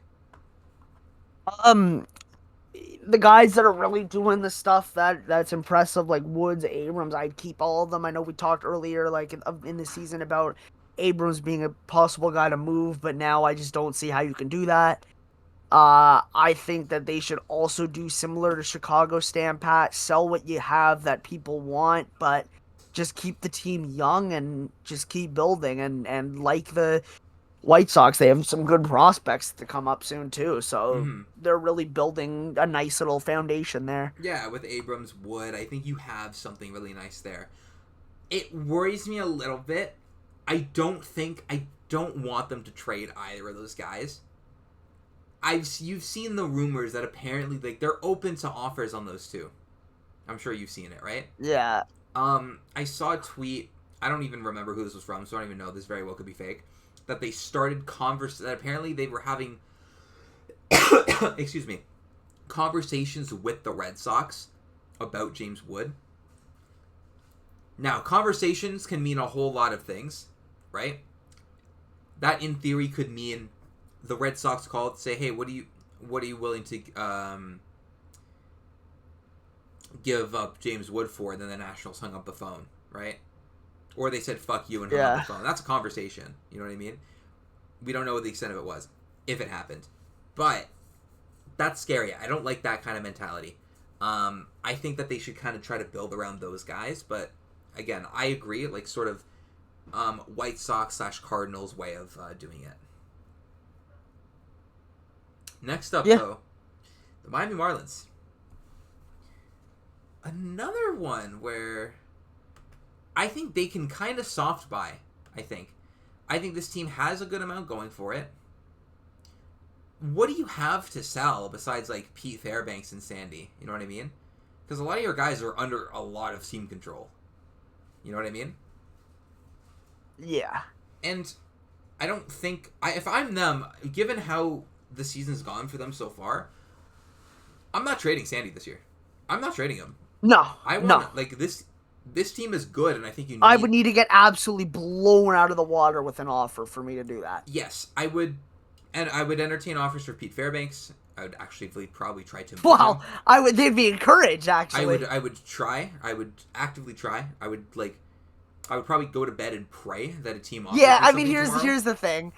When the big thing with your whole free agency on why you... First of all, I think everyone and their mother could have predicted him going to the Marlins. But the thing is, with the stuff he has, you know, with the whole,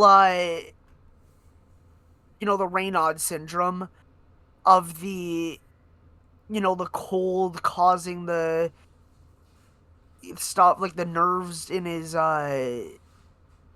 of his hand and stuff, like you know what I'm trying to say with the blood flow issues that he has. Like he definitely, you know, could have benefited from being in a hot weather state, hot weather climate. He went to Miami, doesn't get too much hotter than that in the majors, and he's still not doing great. So, you know, that's just a little bit of a red flag to me, obviously. Yeah. But, yeah, no. I think this is a good soft. I think it's a really... I don't think they go all in, right? Because, again, this team is very young. I think that you can soft buy. I think you can maybe go a little bit harder than I would think the Cardinals or the White Sox would go. I agree. Just because, I don't know, I think that this team's just better, right? Yeah. I don't know what it is. I just like the talent on this team better. But this isn't where I throw my hat in the ring for Tarek Skubal and Rollis Chapman and I don't know whoever else the other big names are. I haven't really thought about all those names yet, but this isn't a team that I think throws their hat in the ring for those guys. But I think the soft buy, again, a little bit of a harder soft buy than like the Cardinals and White Sox. I think that's the move. I think that's the move for them, and I would really like to see it from them. Phillies. Easy buy. Easy. I mean, they need to just Yankees go all in. Yeah. They're not getting any younger. Exactly. Like the same. It's the exact same thing with the Braves too, in terms of all in. I would like these. They're in like the what we said for the Yankees, right? Like all in. Like this, like the Yankees kind of buy, right? They need to be in on whoever the fuck the top names are. Any of the best players available, you need to be in on those guys, right? Especially, I think it's especially true in the Phillies case, right? Because like the Braves obviously aren't young, you know what I mean? But they have some, you know, good young. Actually, never mind. I'm looking at this roster. Never mind. I thought this roster is kind of older than I thought it was.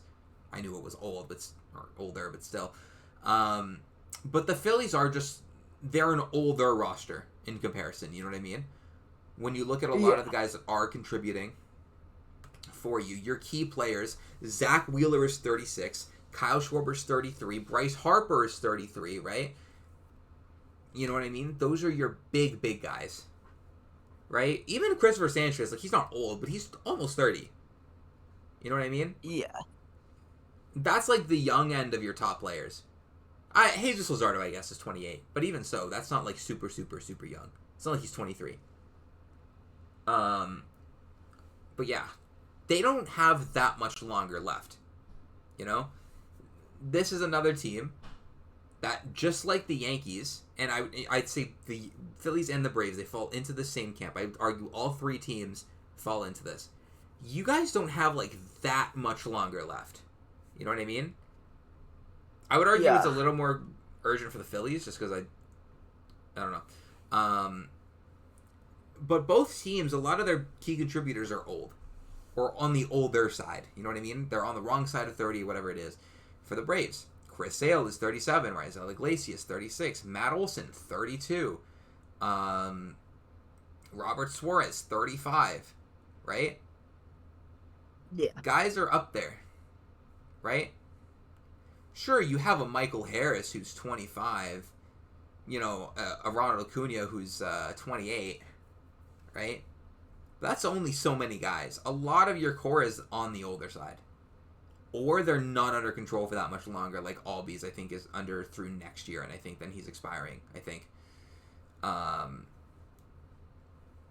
That's the kind of situation that they're in right now. All of them. All three of these guys.